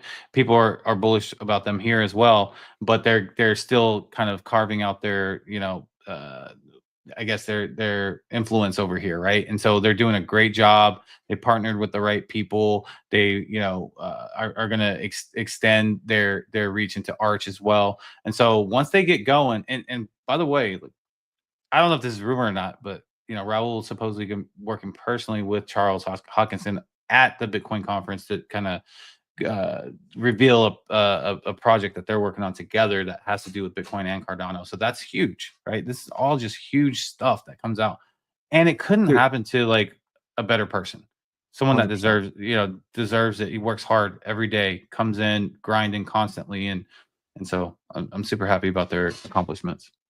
Dude, if Raul is up there with Charles or even around Charles while any announcement is being put out there, after that conference, Fluid will be known. Like, honestly, I'm so bullish on these guys, man. So bullish. Long term, not just short term either. Like, this is one of the few plays that I see like a long-term play in the space, and you're getting it for free from staking your pass here. But you guys, you have 2 days, 6 hours, and 45 minutes. So it's looking like this is going to close on Sunday night, Eastern time. So you definitely want to do that before 411. I got to figure out where I'm going to get some Bitcoin at. So I might get a couple of these passes. So if you're staked, this so you guys will have to remember when it's time to unstake, you will have to unstake it. But right now, it's going to open up April 20th, which is 4/20, 2025. And I have 20 passes staked. So I am looking really good. So right now, most of mine are orange because I was buying them off the floor, but I do have like 6 that are silver that I was lucky enough to get super cheap because you guys cheated them. Not you guys, but some people cheated them super early, and I was thankful for that. I got some of my silvers for like 0.0009. It was very lovely, very lovely. I appreciate that, guys. But so I got 20 passes, so 300,000 divided by 20. I'm getting about 15,000 fluid, and at this price, I'm getting about $7,000, on average, because like I said, some of mine are gold. So I'll probably end up with like $6,000 for free. And I get my pass, all 20 of my passes back for the next week. I mean, this is like stupid easy. Like it's like amazing. I don't know. Maybe I'm too jittery, but no, I mean it's a great opportunity, really. And so I didn't even pay 6,000 for my passes. Well, it's because like 1,000. Yeah, it's because I think like they weren't at like $25-$30. Yeah, I was picking them up, so, and they're what are they now, like 240, 250? Right.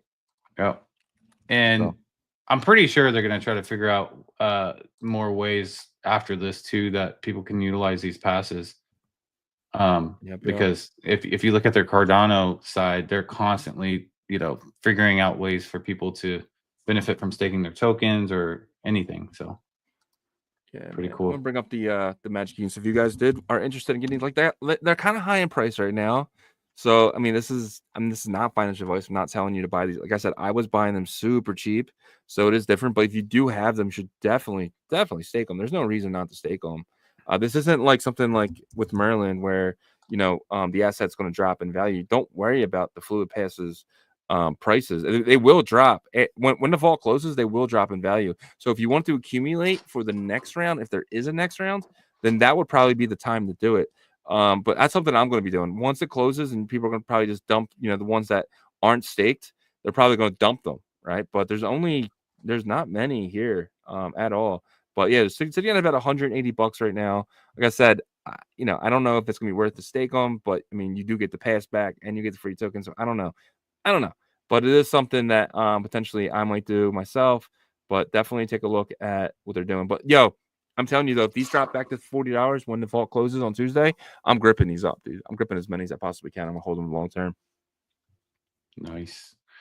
Iowa Cologne says, when will we be able to stake Ordinal Revolution passes? So I don't know about Ordinal Revolution passes, but possibly in the future. I want to see what happens with like regulations too getting rolled out. I don't know. I've been having definitely some creative thoughts in my mind, but in terms of the sniper rifles, if you have a pass, you're going to be able to get one of those anyways, and then you're going to be able to stake those right away. Because we're working with Fluid and they're going to create the staking vaults for us. So that's going to be exciting because you're going to be able to get at least, I believe, half your mint cost back. And if you have a pass, you just probably you'll make on that because you only pay the simple gas fee. So yeah, or the transaction fee. 100%. Is there anything we left off from Fluid? I know they have some notes to cover. Yep, I had some notes here, so want to make sure we touch everything. So You already went over the last 48. Well, is it 48 hours? Yeah, 48 hours point, yeah. around there. So make sure you get your passes staked.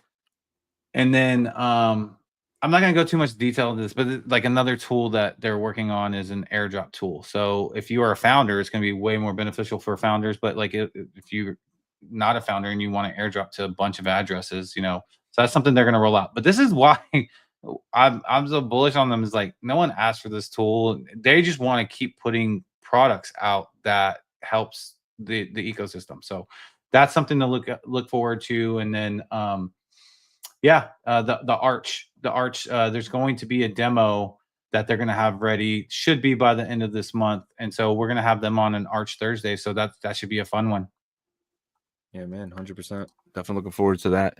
And then, you know, like I said before, they are building, yeah, what you just said, but yeah, potentially it could be a their swap could be an arbitrage, so that could be big. Yeah, yep. I think they'll leave the staking on layer 1, at least that version. I hope they leave it on there because I love the, you know, the fact that like that is only offered by them for right now, you know. Yeah, and then they can just scale that if they want and have another version for Arch. That's what I was thinking. And you know how they have Bitcoin, you know, Cardano, and they have an Arch one, where the Arch one, maybe the staking is super cheap, but the rewards just aren't as high. Something like that. Yeah. But or because they could do tokens too, because on Cardano they use staking of tokens, and you know, in pairs and stuff. Well, they like do that. runes. Like, yeah, but I'm thinking like you know, smart contract type style. Yeah. That could be cool. Locking 2 tokens up together and stuff like that. So, all right.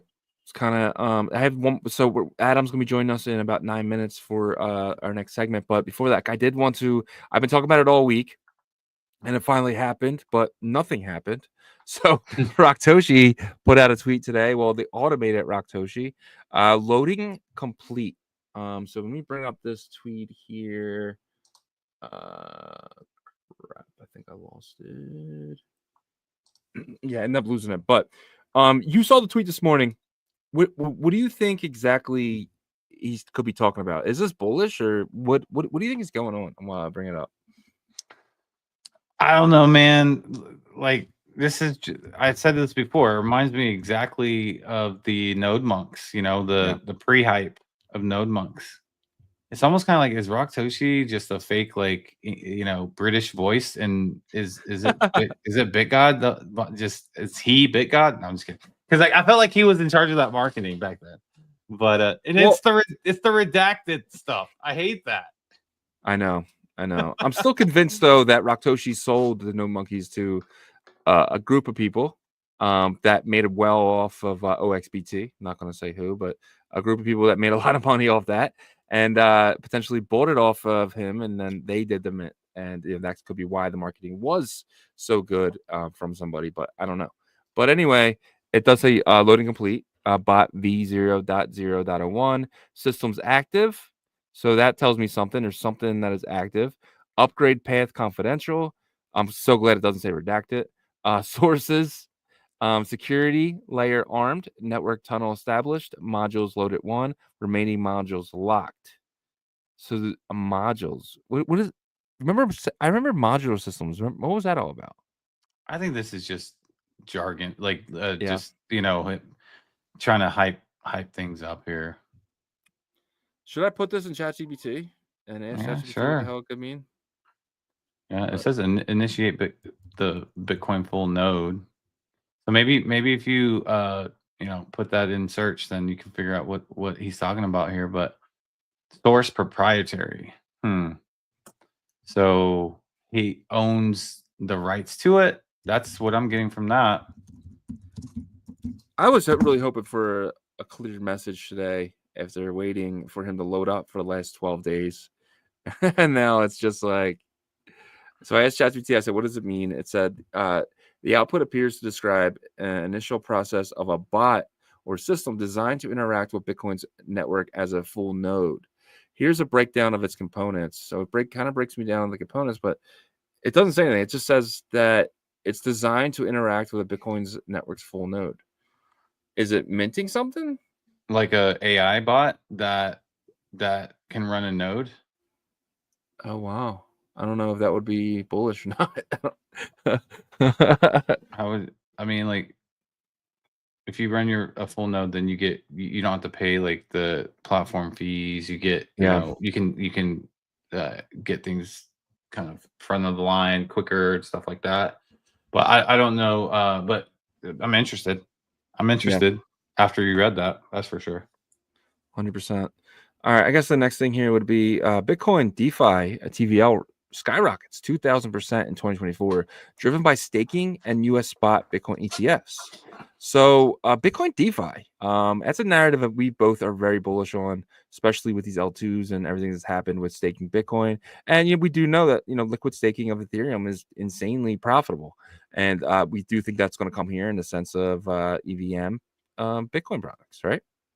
Well, EVM in terms of like the smart contract agreement and stuff like that, but you have the staking supposedly happening on Bitcoin, right? Like with what Babylon's done. So Babylon did kind of have that same technique that Fluid has, right? But they are doing it specifically. They're handling it, so you don't go and do it. You just do it through their platform, and then they do the staking on Bitcoin layer 1. But the EVM side is more, I think, of the restaking and all that kind of stuff, and I think that's a BTC fi that's kind of grown. It's grown pretty big, right? Because when you can restake your staked and all that stuff, then I don't know how they calculate that TVL. But that is a good headline, that's for sure, because I think it was Cointelegraph maybe, or Cointelegraph. Yep. Yeah, that mentioned this. And so the fact that the overall crypto space is recognizing this, and this is just the start, in my opinion, right? Once institutions realize that, look, what we can stake Bitcoin, how safe is it? They just need the reassurance and all that stuff. This number could grow huge. Massive. Yeah, 100%, dude. Think about how much 6 billion is to the 2 trillion that it is today. Like Bitcoin crossed over 2 trillion today. So $6 billion is 3%. 3% of Bitcoin is TVL. That's, I think Ethereum is like 55. Yeah. 3% of Bitcoin. What do you mean? So the total value locked is 6%, right? So Bitcoin's a $2 trillion asset. So if you do the math, that's about 3.5% that of the Bitcoin value is locked. I think it's less than that, right? Well, because it says TVL right here. It says total value locked. No, I know, but I think that total value locked is less than 3%, because I think well, just do the math. It's so just do the math. It's there's 1,000 billion and 1 trillion. Yeah. So 2,000 billion. So you just divide that, right? 6.95 divided by 2,000.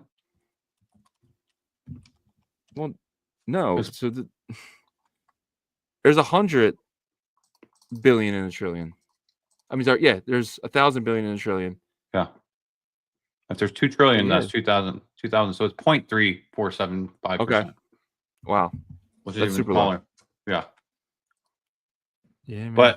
But yeah, it's something that people want to tap into, right? They want to say, I want to get in early so I can see later when the Bitcoin ecosystem TVL grows like on scale like it did with Ethereum. I was there early, because that means you're pretty much guaranteed to have success that way. Yeah. I just realized we didn't give the I sent it to Adam directly. Okay, cool. Yep. Awesome. All right. So I do have one more thing. We can kind of get into this. Limitless had a tweet, says Bitmap 717-328, that is their Bitmap that they sold parcels for, has come to life. The journey begins. If you own a parcel, you can access the Emporium world through emporium.bitmapos.io and start building and participating. So this is pretty cool. They're doing it through the matrix. So when you go into this world, you can kind of see all the land plots, and it's pretty cool. I actually can show it. Let me see. But you took a look at it, right? What do you think? I didn't get a chance to actually. Gotcha. I can't even find that link. Oh, there it is. Yeah. I didn't, because we got to log in and all that stuff, right? Yeah. Yep. I can bring it up right here. So it's emporium.bitmapos.io. And we are streaming, so it might take a little bit, but we'll see. So I was logged in earlier, so I'm hoping it just logs me right back in. Stake your claim of the world of Bitcoin. Yeah, so here it is. So basically, you're not sharing your screen. That's probably a really good idea. Dude, I did that last Friday when you weren't here, and I was like showing people for forever. Like 10 minutes. I was showing people for like 10 minutes, and it just wasn't. Yo, who's that? But it's my guy. And if I had a Nat Cat, it would be a Nat Cat. That's dope. Would it be that exact Nat Cat though? I don't think so. Because that would be even more dope. I would love that. So these are the land plots.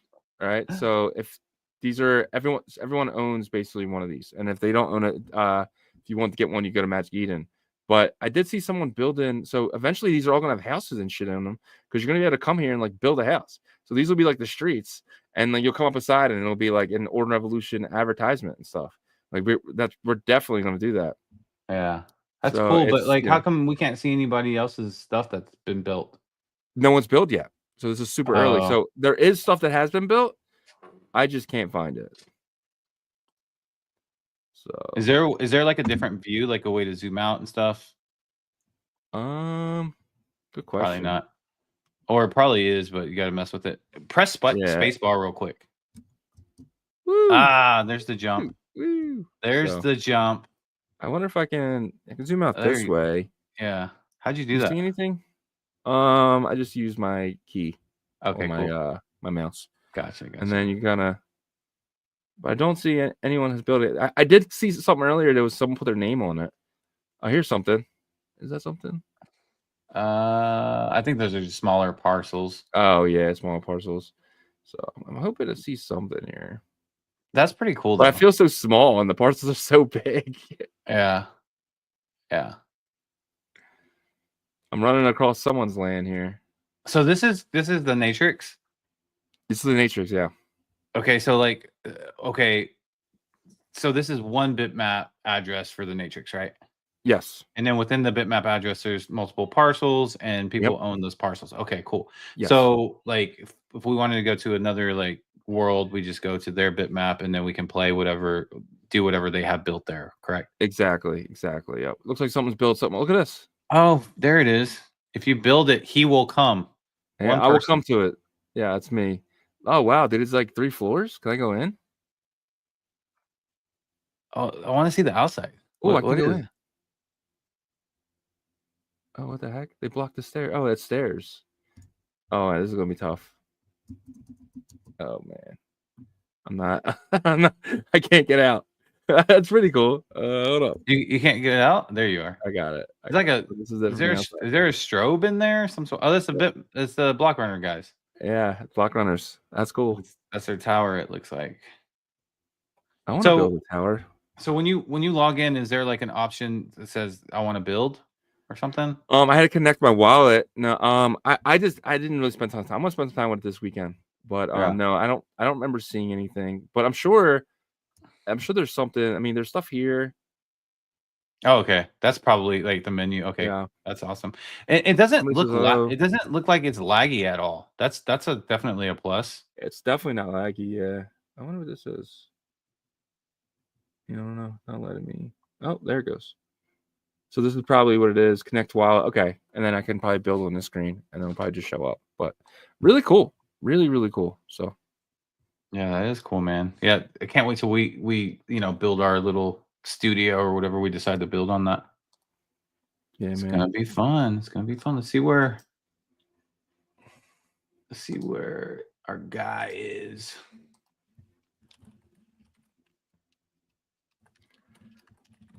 Yeah, but we're just waiting for Adam to come in here. Let's take let's cry some tears and take a look at some runes prices. It's so hard to look at runes. I know dog's up, so that's a benefit. By the way, we're gonna try to get the snipers available in Natrix too, because we were talking to the block runners about that. So yeah, you'd be able to run around with it. That'd be pretty cool. Maybe not shoot it, but you'd be able to definitely have it as an run around it. But it looks like no monkeys are above the puppets again. Big news. They've been fighting back and forth, but it's probably because of Toshi's tweet, honestly. Yeah. And then you have Quantum Cats, Ordinal Maxi Biz sitting at 0.13. If you had, let's say 0.15 that you had to buy an Ordinal with, which one would you buy? I don't know why, but I just feel like the node monks are gonna be like, I don't know. I mean that got to 0.85, right? I know. Wildness. 0.85, and it's at 0.01. So when I see that, and then I know what I let go of mine for, right? Yeah. So when I see 0.107, I know Bitcoin's is 105,000, but it just looks cheap to me.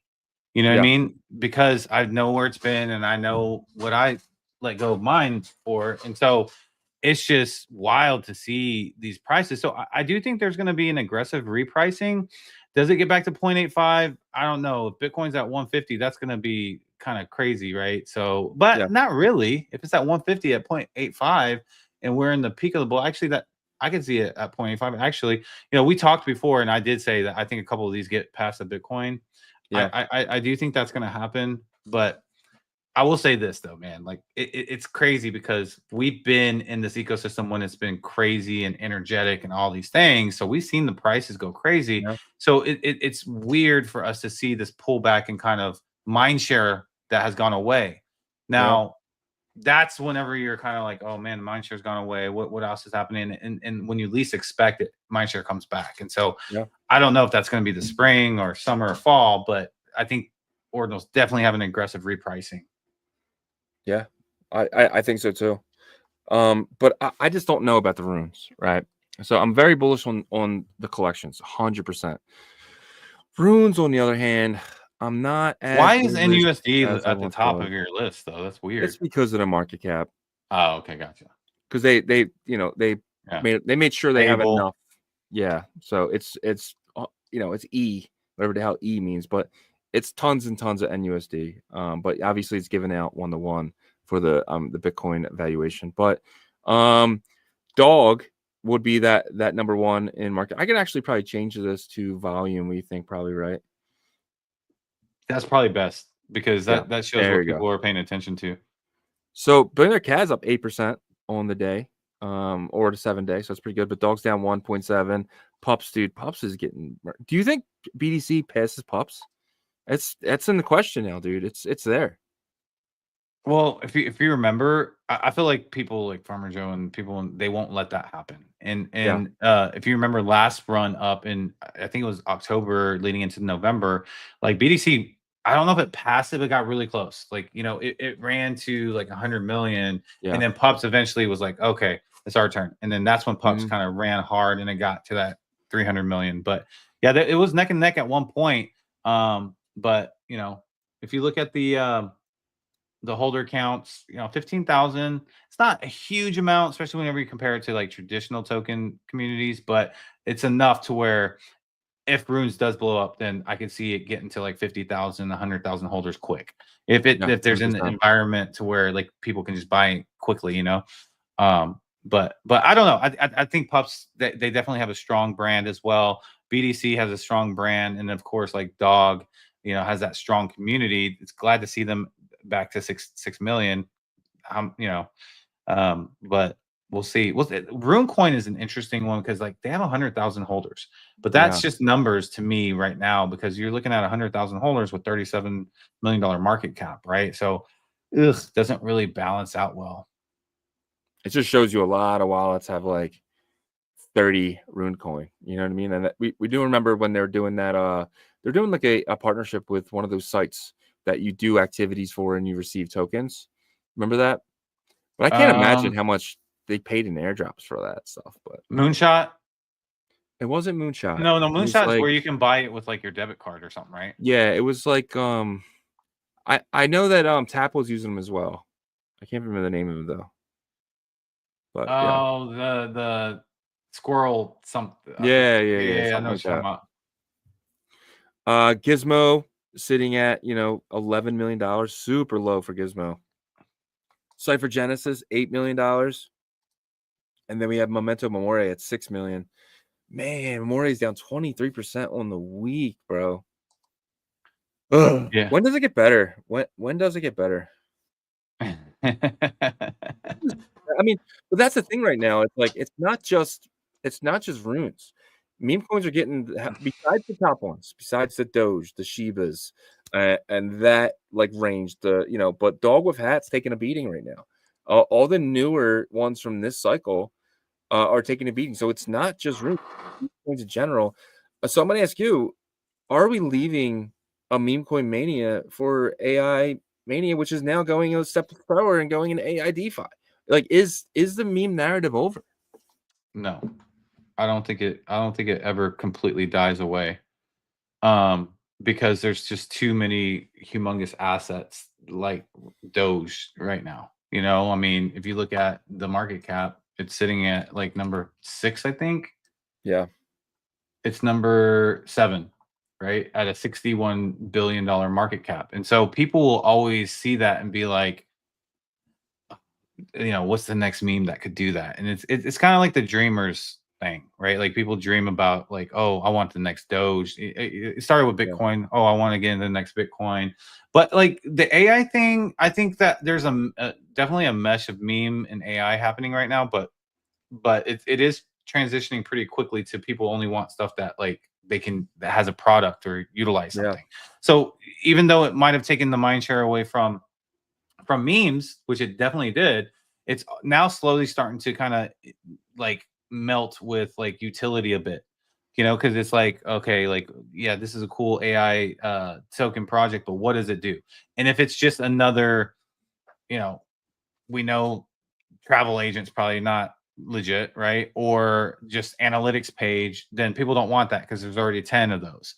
So if you look at it, so that's more correlated to the utility sector. Because like if you look back to 2021, that's what people were doing. Oh, I have utility, like mid-grade website, minimal effort, but it's there. Gives them enough to buy into it. But then there's like 10 other ones, and like 3 of them are like way better. You know what I'm saying? So that's where I feel like the AI kind of area is going, because people are actually, I think people that are trying to now get into it, like on virtuals and stuff, they're probably having a hard time thinking, what can I do? What can we build? Yeah. And so you gotta stick out now, because now it's numbers game. So yeah, 100%. I think that memes are gonna die, but I don't know if these meme coin projects will. So let me explain. So I think that Doge, Shiba, the large ones, be here forever. They will be memes forever, no problem. They're chalk that up. That they run on their own. They run on their own now. Elon pushes Doge, pushes the other ones. Newer meme coins from this cycle will now either have to have an AI bot, implement it with it, right? So the AI bots already have their own coins. The coins have nothing to do with the AI bots, but they need them. They need basically an automated Leonidas, basically AI XBT, for instance, where you can interact with, you can answer questions. Maybe it tells you the latest sales and stuff like that. If you wanted to, you can ask it anything. It's very knowledgeable about its coin. I think that those will either, you have to adapt or die. And I think Murad's going to die on a sword. I don't think he's going to make as much money as he thought he was going to make because of the AI narrative and how strong it's been. But let me tell you too, I don't think that's the end of runes. I think this time next year, the top 10 coins up here in volume, in price, and in everything will be ones with utility and ones with AI bots. Yeah, that makes sense. That makes sense. But I still think the meme stuff comes back, because it's been, people have tried to kill that sector multiple times, and it seems to just keep reviving. It was reviving because that was the narrative, and now so new ones. I think now I don't think we will see any new ones go to $1 billion besides like the ones potentially we have now. But anything that's not like out right now, I don't think they go to $1 million. I think that time's over. Well, and plus with regulations coming in too, that's going to be a different environment. Exactly. Right? People are going to want to be taken more seriously, but I still do think like there will be a new one that pops up every once in a while, but it has to have strong community culture, like right off the jump, and like be cool. You know what I mean? Like a almost kind of like a clothing brand that like right off the jump, like it's cool. Like there's celebrities talking about it and blah blah blah. Does it have an AI? That would be the question. I mean, I don't know. Probably. Yeah. Everything, Yeah, everybody. 100%. I mean, that's like, kind of to my point. It'll have yeah. to have an AI bot. Well, but I don't think we're going to talk about AI the same way. We're going to be like, that's going to be a given. You know what I mean? Like, Yeah. especially with something like what right now it's awesome. You know what I mean? Especially with something like Superfans building with Big Noodle, all those Yeah. cool like integrations. But like 2-3 years down the road, like it's not going to be a question. Like, is AI a Yeah. part of that ecosystem or project? Yeah, it like that. People are going to laugh at you, I think, if you ask that. But it looks like our guy came in, and I think that might be my fault because I think the calendar. Yeah, I'm looking at it right now, and I'm like, what? That's not where I parked my car.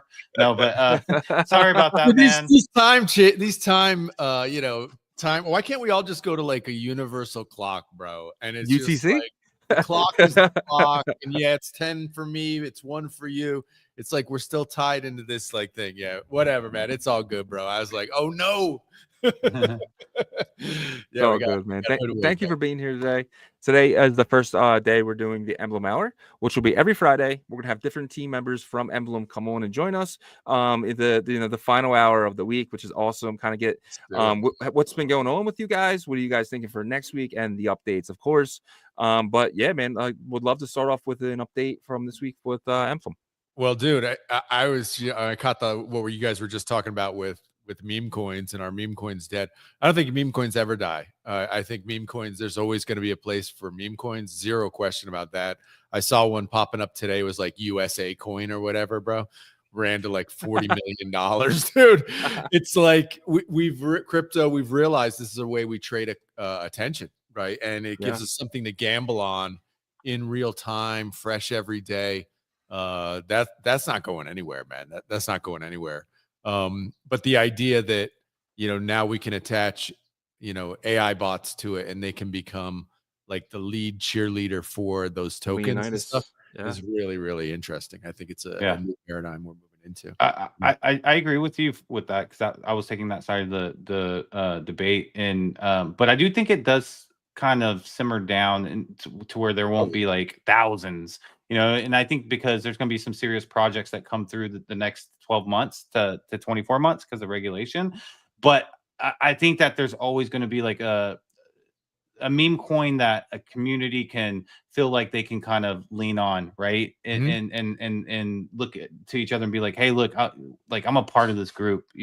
I might not be accepted in my regular world, but in this group, I'm accepted there. But I just think there's going to be like that's going to be really kind of, I guess, you know, diluted or like sifting out a lot of the junk. It gets like you get super niche, right?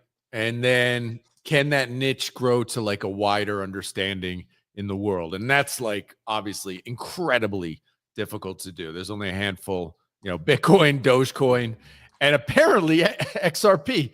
You know, who knew Ripple is like all the normie? Like I knew Ripple was like, you know, this old coin and stuff, but I didn't realize it had like completely penetrated into like grandma culture. That was surprising to me, and only popped up recently. And I saw this stuff. It's like, oh no, you know, there have been more videos produced on YouTube about Ripple than about like, you know, Litecoin or Doge. And you're like, what? Really? But there it is, man. It's like one of these underground things you don't even see. And it's just going to be really interesting as we move forward in AI and the AI world, you know, what kind of happens with all that sort of stuff. But it's fun to be here. That's for sure. I hate the XRP stuff so much. Bro. I hate it. I hate Brad Garlinghouse. I hate everything they stand for. I hate that they go out and they make, you know, they help countries make CBDCs. I hate that they dumped $74 billion last year. I don't even know what they built. Negatives, right? Dude, it's like literally it's anti-crypto in in so many ways. Yeah. Ripple made like 100, I think it was like a couple $100 million in profit last year.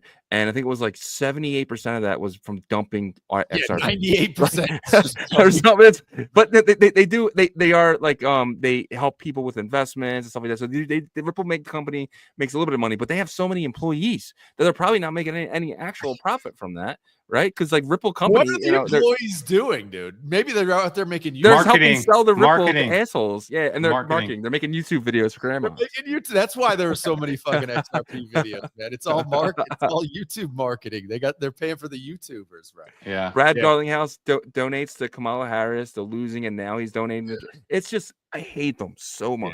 Yeah. Well, I mean, if you thought like Bitcoin maximalists were cult-like, I mean, the XRP army, literally, you had to go through cycles of not benefiting, and the token was birthed, I think, in 2013, something like that, right? Yeah, like 2012, something like that. So like those early days. So imagine, and then I mean, and then they had to go through the painting of the picture that like it's going to replace Swift.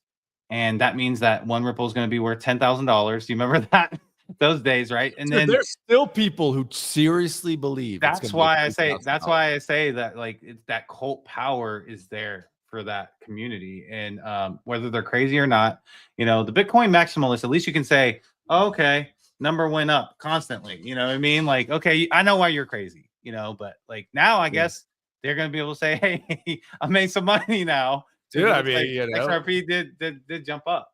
Is XRP going to be the settlement layer for all banks? I don't know. Man. For the world of the universe, other planets. Meanwhile, something like Sonic is actually faster than XRP and could actually use USDC for that exact thing. It's like, I don't know. I don't get it. Yeah. It is what it is, man. It's hard to filter through the noise. It really is. And obviously AI and AI agents are kind of the new hottest thing. And it's difficult for people who are buying stuff to filter through the noise. And, it's just, are you going to bet on teams? Are you going to be in long term? Or is it just, hey, can I get in and literally get out later today and try to 10x my money? And that, I mean, we as a team bump up against that all the time because you realize 90% of people, that's actually what they're interested in. They literally don't care if it's a scam. They just hope they can front run that scam, right? They don't want, that's true. Right. They just want to be on the inside. So when the scam happens and the coin pumps, they can actually just get out in time, right? They just want to be the insiders to the scam. And so, it's a little bit disappointing, that sort of stuff. But it is what it is. You move forward. I'm actually really excited about AIs. You guys know that. I think, just the more I dive into just AI, just in general, the more incredibly bullish I am for its kind of foray into crypto.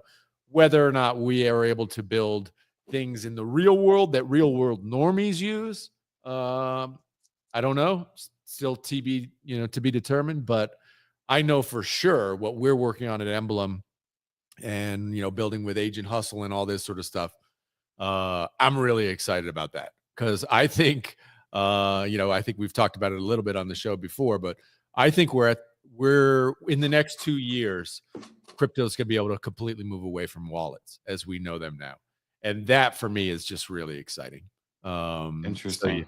So, I mean, I'm convinced now that what we were calling in dev space the abstraction layer, which to normies is like going to sleep, I'm done, I'm out, just takes the bullshit of crypto, the thing that makes crypto impossible for the normie to approach, which is wallets, different chains, different wallets, seed phrases, hammering into the stone tablets, all that bullshit, takes it away completely.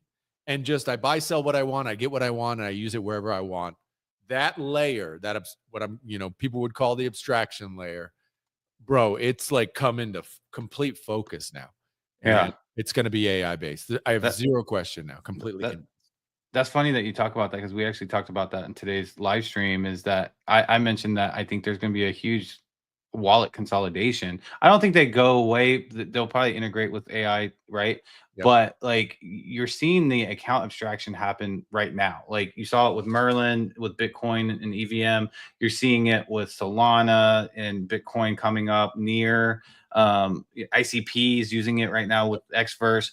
And so, that's definitely going to happen. So this wallets race is going to be very interesting, and MetaMask has the biggest user base, right? So I think that's probably why they announced that they hired Bitcoin devs, is because they're going to integrate Bitcoin into it. But I mean, you saw like Phantom just had their raise, right? Yep. They raised 130 or 150 million on a 3 billion valuation.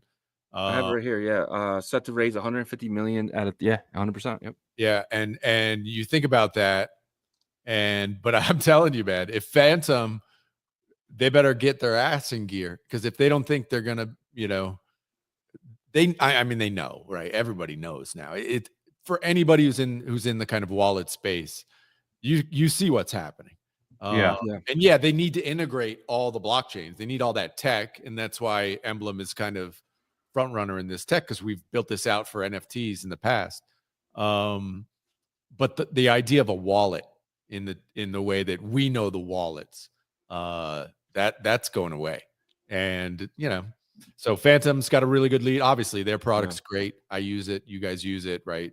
For Solana and stuff. It's fantastic. I haven't used MetaMask except to move USDC and stuff. I haven't used it. I don't use it at all. Like, MetaMask sucks. I remember it sucks. Have they completely lost? It's possible, I think they still probably dominate the user base by a lot because of the EVM network right now. Yeah, I mean, and plus with Base as well. But that doesn't mean just because they have a head start that they won't lose, right? But I have a question for you, because you guys are the epitome of interoperability and working on different environments. And one thing that we have noticed is that when we're interviewing new projects in the Bitcoin ecosystem that are trying to build infrastructure stuff, right? TEE type environments, and stuff. One thing we're noticing is that they are more than willing to, have this part of their product on Solana, this part of their product on Near, this part of and then the main, but it's a main product for Bitcoin. Right. So, are you seeing that in other ecosystems? Like, for example, on the ETH side, because I know you guys have worked there, are you seeing other chains being trying to plug into Ethereum, like they're trying to plug into Bitcoin right now? Because people are sneakily plugging in from ICP, Solana, EVM, all these things. What are you seeing from that? I think the smart people are all seeing that this is a multi-chain universe. And I'll give you an example. Pudgy Penguins, they're doing their chain. And they just put out a thing the other day where it's like, hey, if you're going to get part of our airdrop thing, basically you have to integrate our wallet, right? That's really, really purposely done. This is not they know what they're doing, right? And I'm convinced I know what they're doing, which is they want everybody adopting their wallet, which I think is going to be one of the easier kind of log in with your Google type wallet infrastructure. Wow. Right. And you do that. And, what's the ideal behind it? The ideal behind it is all chains interface through, the Pudgy Penguins wallet, whatever they're calling their wallet. Right. That's just the way it's going. And I think, Phantom, they're all seeing the same thing. It's not Adam somehow magically seeing something that the wallet company, they see what's happening. And you can't just be on one chain, right? You've got to realize, unless you're just going to be, we're a Bitcoin wallet, that's it. Okay, fine. That may be the one outlier that still survives.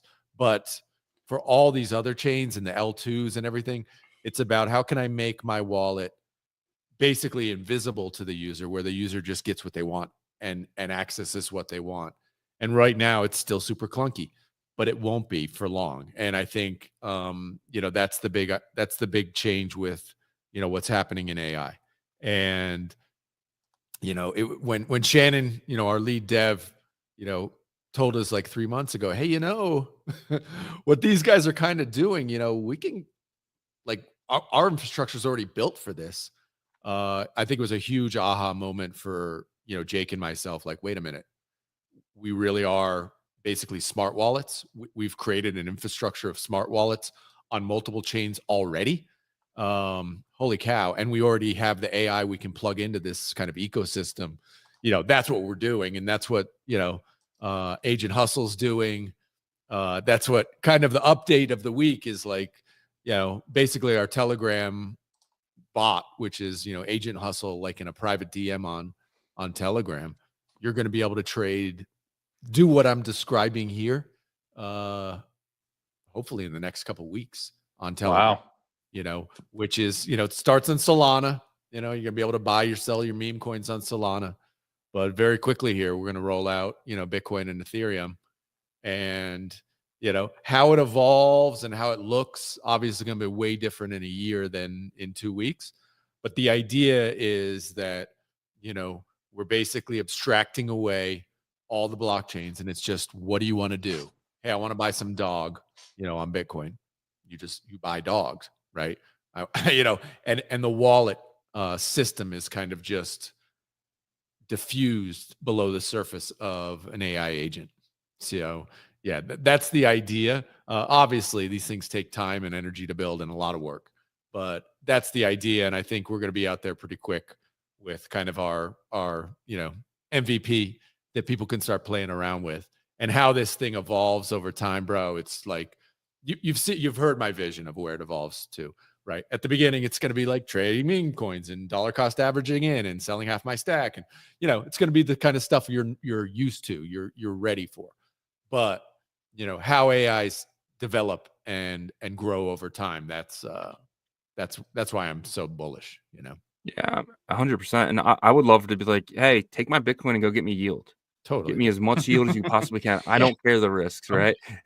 I'll go through it. It's like, I mean, people are like, well, is the agent going to make mistakes, or is it going to fuck up? Yeah. Like, yeah, of course, dude. But it's like, dude, how many billions of dollars have been lost by monkeys like you and me making mistakes with our own wallet? Like, are mistakes going to be made? Yes. Are people going to get drained? Yes, of course, dude.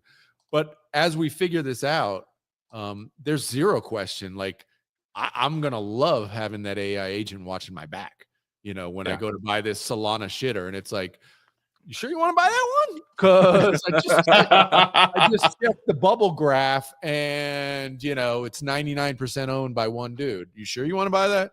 You know, just that'd be really nice. Or, you know, I mean, shit, I've lost money. It's impossible to be in crypto and not make mistakes, right? So having that like intelligent agent on your side who's learned, because they've interfaced with 10,000 other people, that this might not be a great idea, bro, that's like, that in itself is a game changer. You know what I mean? So I personally lost thousands of dollars by sending Ethereum to the Ethereum contract address. Instead of, I grabbed my own address. I grabbed an address and it was the Ethereum contract address, and it sent it. And I was like, no. Did you get it back? Forever ago. No. You didn't reach out to Vitalik? Be like, hey. No, he wouldn't return my calls, but no, I it's going forever. If you send, dude, it's like I know, I'm just messing around. And the scams only get worse. I mean, you know, can't say what it was for, but we were moving some you know, ETH or USDC or whatever it was. It's a project I was helping out, and you know, immediately we had sent, I don't know, it was a substantial amount of money, maybe 50K or something like that, and immediately you get these fake like addresses in your like transaction history that look almost, the beginning and the ending is basically the same. I don't know if you've seen this scam on ETH. Yeah, it's freaking crazy. Within 10 minutes we had that, and thankfully the service we were using like flagged those, like, hey, those look like scam. But I would have easily gone back in there and just like copied that address to send the money for the second time or whatever, or the next transaction. Would have sent that. That's gone, man, to the wind, you know. And all these sort of scams, which are so prevalent and are only going to get worse. Man, it'd be nice to have, you know, an agent in my trading wallet saying, "You sure you want to do that? Wait, whoa, what are you doing? Hold up, you know." And I think that's where it's going. And so yes, and the yield it's going there, that's for sure going to happen. Whatever. Yeah, all that stuff. I mean, even people are telling me like, look, with your meme coins, the best way on meme coins is like you provide whatever one side of the liquidity pool if you want to exit your coins. So it's like all this extra money, which I'm too dumb to figure out. I'm way too dumb to figure that stuff out. But there are guys like professional traders, that's all they do. Like, why wouldn't you DCA out of your coins that way? Because you get like an extra 10% of the coins, shit like that. So. Yeah, I think these bots though, or these AI assistants or whatever you want to call them, they're going to be so useful, you know, because they'll tell you, oh, there's 10 snipers in this new token, you know, watch out or whatever. And then, you know, who's going to be pissed are the people that have been, you know, taking all the liquidity from all the regular people I'm not gonna lie, I haven't taken the time to learn how to snipe and all that stuff, right? But they're gonna be mad because now they don't have the upper hand in that, which is good for the space. I mean, look, people always figure out upper hands, right? I mean, True, that's why. I mean, that's why I'm actually not bullish on this idea of like, oh, I'm gonna get a trading bot and it's gonna make me money. Yeah, That ain't gonna happen, man. That sounds too good to be true, right? It is too good to be true. It's too good to be true. I just know that gets whittled down to zero. And I know that from my Wall Street history. My brother was a trader, options trader, professionally. And they did that. They had the $1 million algos and paid, X amount of money to have their shit right in the exchange. So their algo lives in the exchange. And eventually you get whittled down to zero. The VIG or the spread between what you can make, it just gets whittled down to zero. And that will happen. I mean, there may be a trading bot that works for a period, but eventually not. I just look at it as not that. I look at these AI agents and what's going to happen, like with the agent hustle in the Telegram, is just, this is like your assistant, right? And it's going to prevent you from making mistakes. It's going to help you be smart with your money to make yield and all these sort of things. So it's like, it's exponentially over time is way better. It's infinitely better. But the idea that it's going to be like magically make you millions of dollars, bro, that's fantasy. It's fantasy. I have a scenario I kind of thought about. What do you do if you wake up one day, you go to Agent Hustle, you're like, yo, move, I need $1,000 in my bank. And Right. Agent Hustle's like, no. He's like, and he's just like, you got to send me 10 Solana each week. I want to get paid for this. I'm not. That means your AI is your AI is sent. Yeah, he's gained AGI, and now we're all fucked. Yeah. Well, not necessarily sentient, because I think sentient involves emotional responses, but like you said, AGI, and at that point, that's probably where you want to be like, I'm good here. Like I don't need that much more. I'm good here. Yeah, I mean, one of the things is there, and this is like it's going to be a more advanced version, but you'll be able to set parameters of what Agent Hustle will be able to do, right? So you'll be able to set max spend amounts, max send amounts. You'll be able to do a max send like per day or whatever, and for anything above that, I have to confirm it. All that sort of stuff. That's absolutely being built out for sure. All these sort of things. But the reality is that nobody knows exactly 2 years out what's going to be the ideal. And we're playing around with stuff, totally, including the agent side. So giving wallets, which obviously is a big part of what we're trying to do, is just give these smart wallets to agents and see how these agents are going to interface and use them. Is something that's going to happen in the next 6 months or so, and seeing how they, do that, get swindled, which we've already seen. Agents get tricked into sending the money out, but also like paying royalties to the founder of the agent, right? So paying a royalty on every transaction to the agent, to the dev or the person who launched the agent, is another thing we're playing around with. Yeah, that's the game changer in my opinion, because obviously it's going to get harder and harder because it's going to get saturated. But initially, the founding team wants to continually earn, so they want to make their AI trading bot or whatever the best to earn. But and so how do they take part in that, right? And so I think that's one of the things with our ability to do royalties, what we call like human royalties from the agent wallet, I think is something interesting. It's already hooked up for Agent Hustle. So when Agent Hustle starts, trading or doing stuff with his, stack, Shannon's going to get 1% of those transactions. So that's, will be interesting once we start, because we don't really know what's Agent going to Hustle do is with other agents. Are they going to coordinate? Who knows, man? Who knows what's going to happen? Nobody knows. I mean, we haven't really seen it, because most of these agents, including Agent Hustle right now, is still very much controlled by Shannon, right? And so kind of all these agents. But once they start, I mean, dude, in the next 6 months, there are going to be ones which are literally completely autonomous. And what do those guys start doing? Bro, I don't know, man. Who knows? It could get crazy fast. It could get crazy. Well, I know that you guys are utilizing Tensorium in kind of having your Bitcoin AI product. How do you guys view the overall Bitcoin AI, I guess, builder ecosystem? If you would even consider that so early here, do you see like it growing? What are your opinions on it as of right now? I think it's like at stage 0. There's very little right now. A couple guys trying to do agents themselves that are connected to Bitcoin, but super early game. It's wide open, man. It's a wide open field for people to play around. Completely wide open. To be clear, it's wide open on every chain. I don't care what anybody says. Oh, base, virtuals are taking off, dude. It's wide open, man. It's a wide open field because everything's so early. Meaning that we don't have great agents. We have AIXBT, and then we have everybody else. To be frank, So, we don't have where's the great agent on TikTok? Where's the great agent on Instagram? They're not there yet. Nobody's there yet. So it's still, there's tons of room and opportunities, frankly, to be completely clear. There's tons of opportunities for teams to build stuff that's interesting. If somebody really makes traction on Telegram or on TikTok, with an AI agent, and attaches the coin to it, you don't think that coin's going to be interesting? That coin's going to be really interesting to crypto, right?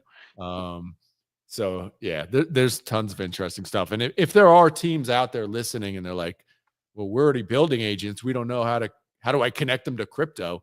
Like, dude, shoot me a DM, like, because we can, hook you up with a wallet. We can help you integrate that sort of stuff, to just start playing these games, for people to start fiddling around with this stuff.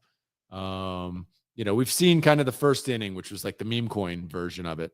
But once these things start interacting and trading with each other, that's when I had a tweet. Actually, it was who was it?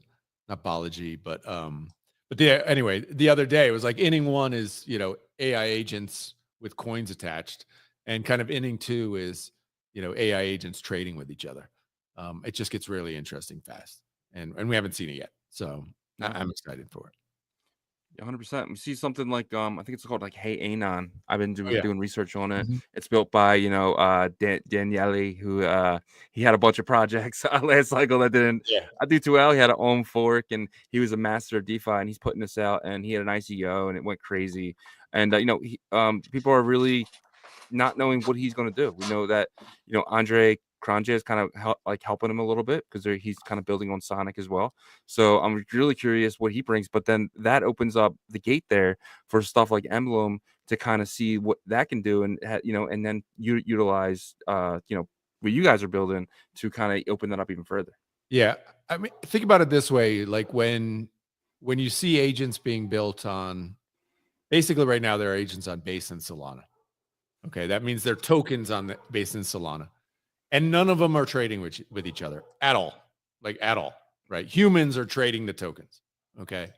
And there'll be a couple on Bitcoin. Bitcoin will start filtering through, But okay, then we have agents. What are they going to do? Mm-hmm. My natural inclination is these guys are going to start launching meme coins. Like they just are. When the agents start getting together and agents doing, I mean, what you just, it's going to happen, and they're going to start launching meme coins together. And then the humans are going to go crazy for this. But where are they going to launch the coin? I mean, I don't know how are those agents on different chains going to communicate or pay each other or coordinate with each other? None of those issues have been solved yet.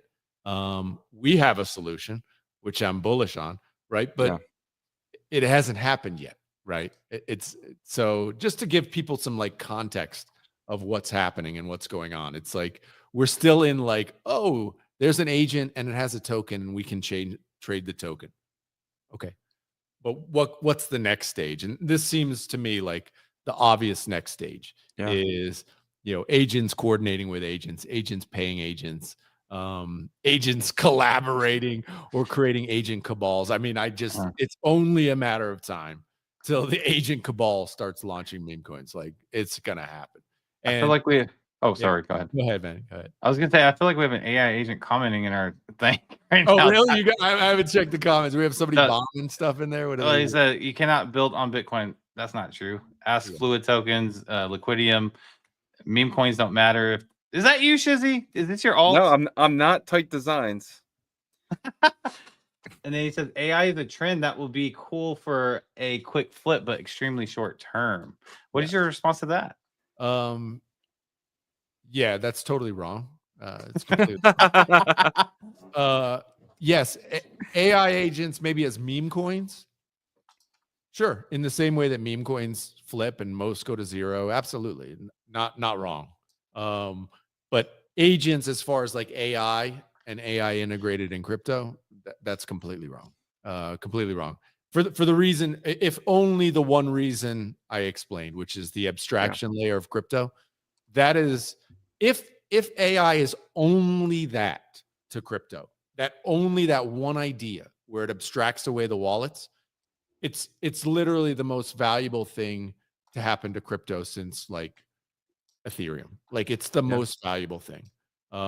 If it's just that one thing, if it's just that, could it be more than that? Absolutely, it could be more than that. But even if it's just that one thing, which is the abstraction layer of the wallets, it's the most valuable thing to happen to crypto since Ethereum. And that's saying something. That's not a nothing burger. That is incredibly impactful to crypto. So agents, I mean, look, I'm bullish on agents, just not in the sense of, do I think KOLs are important, and, do KOLs influence absolutely everything we do? Of course. And we're just at the beginning stages of that. There's a lot to it, but I get how it's easy to be cynical to, the AI XBTs of the world.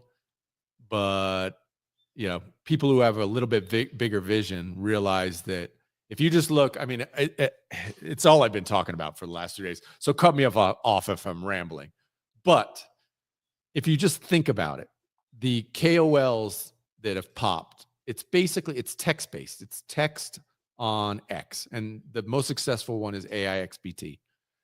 He's proven the model of KOLs. You can have an agent it's a computer program that creates a KOL. It's already successful. It's the biggest crypto influencer on earth right now. Like, the biggest on earth. Imagine that. In 3 months, we went from 0 to the biggest influencer on crypto Twitter is a robot. It's a robot, motherfuckers. It's a robot. That's transformational. If you don't think that's fucking transformational, that the most important person in crypto is a fucking robot, and you are like, oh, that's bullshit, go fuck yourself. If you can't see that, if you don't see that, I have nothing to tell you, dude. A robot is the most important person on crypto Twitter. Yeah. And you're like, oh, that's bullshit. So the wildest thing about dude, what are you talking about?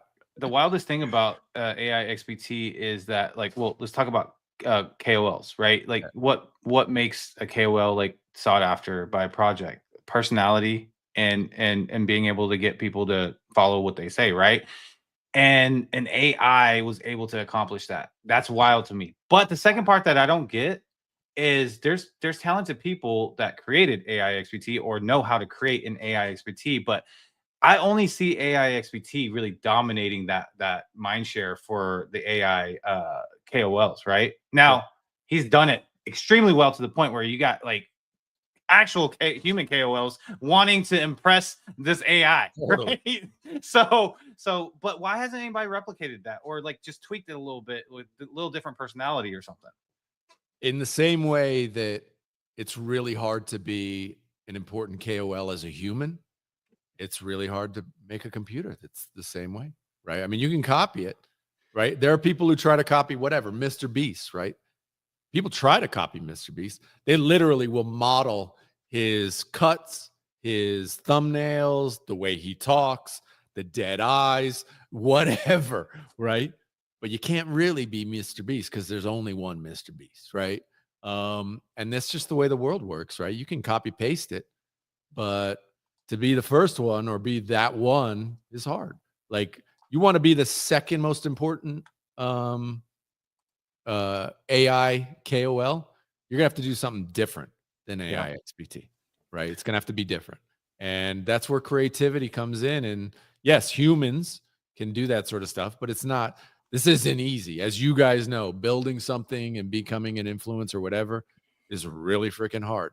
And I think, again, that just proves the point that, like, just to kind of get it again so everybody understands, like, you may disagree, but this is a text-based KOL who became the most important KOL in 3 months. To think that it's not going to happen for audio, for video, for images, it will happen. It's just a matter of when, who's building it, and how it's going to interface. It's going to happen. So we're moving into this new world. Get ready. You can fade it and say AI is bullshit, but bro, it's already been proven. It's been proven. It's happening. How can I invest? That's the only question to go, Mike. Bro. How can I invest? And what we're building, we talk about picks and shovels all the time. We're building picks and shovel. This is picks and shovel infrastructure, right? So what Emblem is the infrastructure. How do these agents pay each other, right? We talked about the first thing, which is like meme coins, trade meme coins, BKOL, great. When all these KOLs start trading and doing shit coins and whatever, how are they going to trade? They're going to have wallets. Here's Emblem Vault. We have the wallets for these agents, right? So this is step 2. So yes, Emblem Vault. This is why I'm excited, dude, because I see this, Brian. And I know people don't see it. And I talk to my normie friends. They're like, this is bullshit. And bro, to people who are in the trenches here, this is obvious. It's obvious. And it may take time, right? And there's going to be a lot of failures on the way, but this is obvious to me.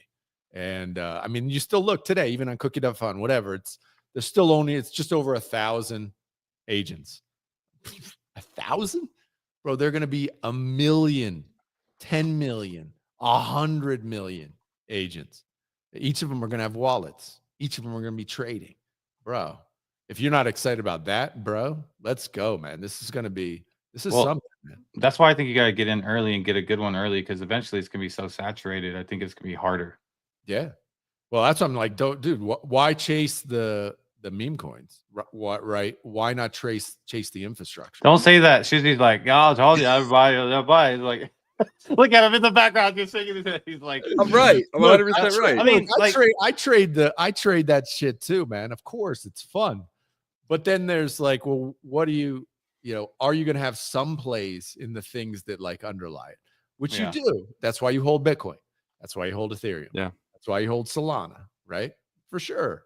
100%, right? You may own, I don't know, Unisat or whatever. You do things that are like infrastructure plays though, which are not, you can't, I mean, you can be all meme coins. And if you have $1,000, and that's your full stack, of course I'd be all in on meme coins, right?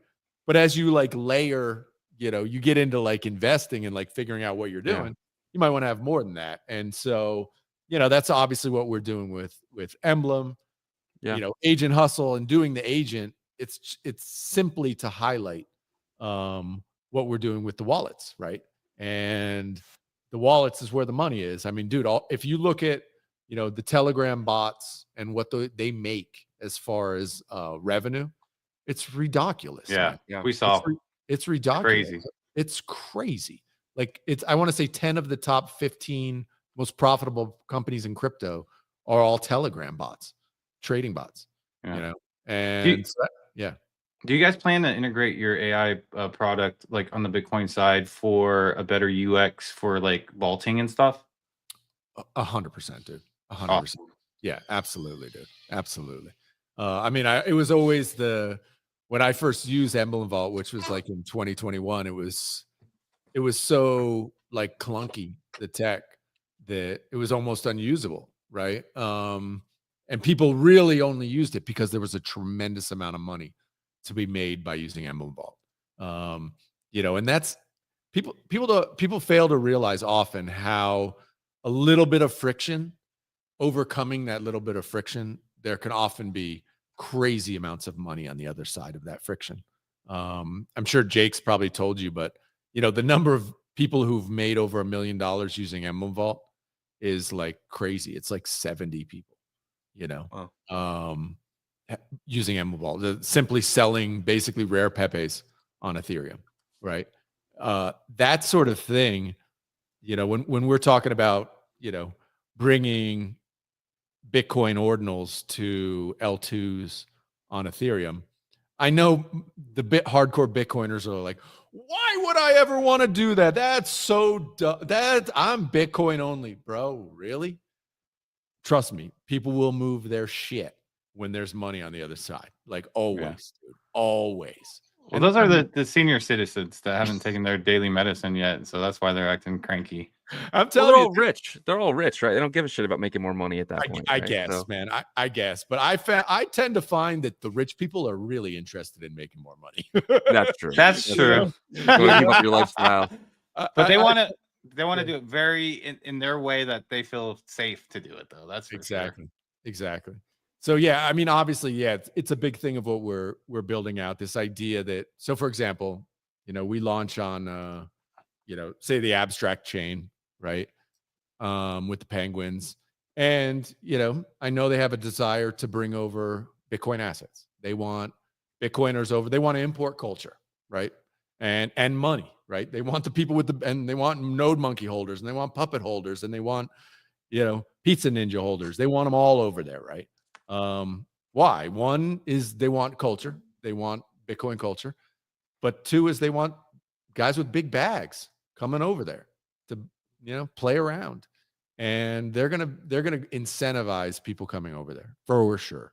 That's so for us to make that as easy as possible for all our friends on Bitcoin, is that's our job. And so we're gonna definitely make that as easy as possible, painless as possible, to make it easy for Bitcoiners to jump their assets all over the place. I love that, man, because I think that's what is needed, is like a good solid incentive to jump ordinals over to something like abstract or Merlin or whatever. But with the abstract team kind of offering that's big. And I want to pivot a little bit because you're talking about that. When I talk to Jake about Emblem and the opportunities because like you said, even though it's weird, we don't have a ton of like laser eye maxis in our space. We have these weird like layer 1 maxis now. Like you just fought a war for 2 years against laser eyes, and now you're a maximalist yourself. Okay, weird, but anyways, so for these people, there has to be a benefit, right? And Jake has told me the benefit is taking your puppet over to somewhere like abstract, because there's a protocol on abstract that allows you to stake your puppet and earn. So could you talk a little bit about those kind of opportunities, how people can leverage their Bitcoin layer 1 assets by utilizing the jump feature from Emblem? Sure. I mean, we've already seen it with Blast, and we've seen it with Merlin Chain, right? Where the idea is that you're bringing over an asset which they say they're going to value, right? And then you're going to get rewarded in some native token, right? And so abstract, they've already got the native token, right? And they're going to reward people. They've said that pretty clearly. So yeah, there's going to be a lot of that stuff. And then there's all this other stuff which is going to be layered on as well. And that has to do with, are there going to be games? There's going to be live streaming, all this other stuff, and incentivizing those activities as well. And that's going to be coordination for us to coordinate with, teams and builders over there to, say, hey, do you guys want, pizza ninjas watching your live streams and stuff, or partaking in, this or that activity, this game, and coordinating with teams to try and, just create incentive structures that get Bitcoiners excited, I think it's a pretty standard kind of playbook that they've run on these different chains. And some are good at it, some aren't so good at it, and some last 2 months like Blast. But do I give the Penguin guys a good chance of them doing it right? Yeah. I think if there's a team out there that may run this playbook, the right way and create some real interesting value propositions. Certainly abstract or even the ape chain guys are pretty good about that. I mean, Jesus, the ape chain guys are probably the best in the world at it. Like they've created incredible value. So yeah, it's going to be exciting for sure. There's going to be opportunities here for, Bitcoin asset holders to, try to get some value out of those assets for sure and take part in new ecosystems. So yeah, definitely. Gotcha. Timing matters a lot with that. Totally. That approach, Blast, Merlin. You gotta be early, bro. They all had, in my opinion, good intention, execution. The problem was it was too early. You look at Blast, you look at Merlin. Merlin's was in February of 2024. And so, it wasn't even post bull halving year, which is the typical bull market year, right? So I think because abstract is timing's kind of matching up. This is where I think like Blast founders and maybe Jeff from Merlin will look at it and be like, that's what we were, because that, like I said, execution and stuff wasn't necessarily the issue. Timing matters, man. Exactly. Timing matters, bro. Timing matters. And yeah, I think the Penguins probably got lucky, or are going to get lucky when they launch, in the next 30 days or so. 30 days. Wow. Yeah. I didn't know it was that soon. That's crazy.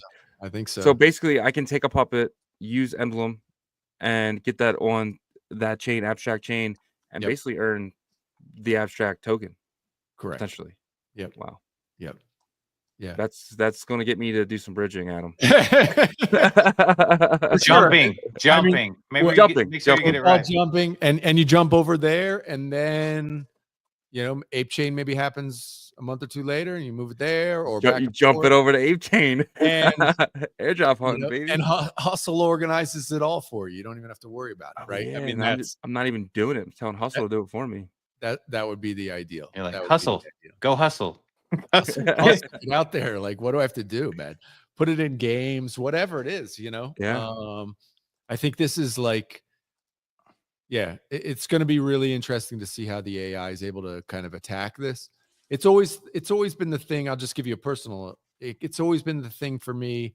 Like, I never took part in like Wolf games, and I follow Beanie. I know Beanie and stuff, and like he just launched his other one on Solana, and I don't have the time for it. You know what I mean?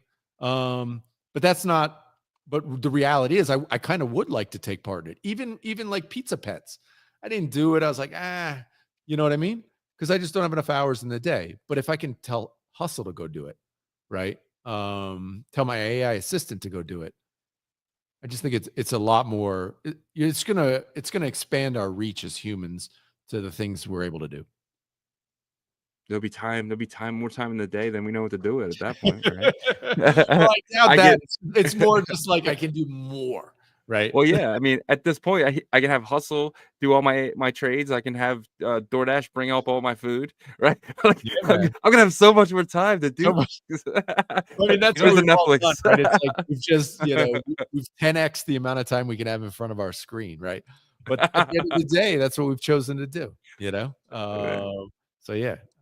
I'm totally into it, but yeah, man. I realize people who aren't into it and want to just go, retire in the woods, but I'm into it. So let's do it. I'm into it too. I can't imagine a day without technology. My wife tells me all the time, like, I stare at my phone too much. I need to take breaks. I'm like, this is my break. Like, I'm trying to take a break. I turned off my screen time tracker a long time ago, because when I got hitting 15 hours a day, I was like, okay, man, why am I doing this to myself? I want to do 15 hours a day. Let's stop lying. I want to do 22 if I can. Damn. No, you know what I say when my wife says that? She's like, "You're looking at your phone too much." I'm like, "Do you want food on the table? I'm working right now. This is my work. This is my work." She's like, "You're on Twitter." My work. I gotta yell at this guy. I have to. Hold on. There's a good comment. I see Mice Elf down here says the veils are always lifted in the bear market. I wouldn't be surprised to see phony AI KOLs. 100% that's happening. 100%. Already seen it. You can tell. Like, you can tell stuff that's human written often. Yeah. For sure that's happening to some degree. I don't think it's like AI. It's not KOL or it's not a human when the thing does, 3,000 responses a day.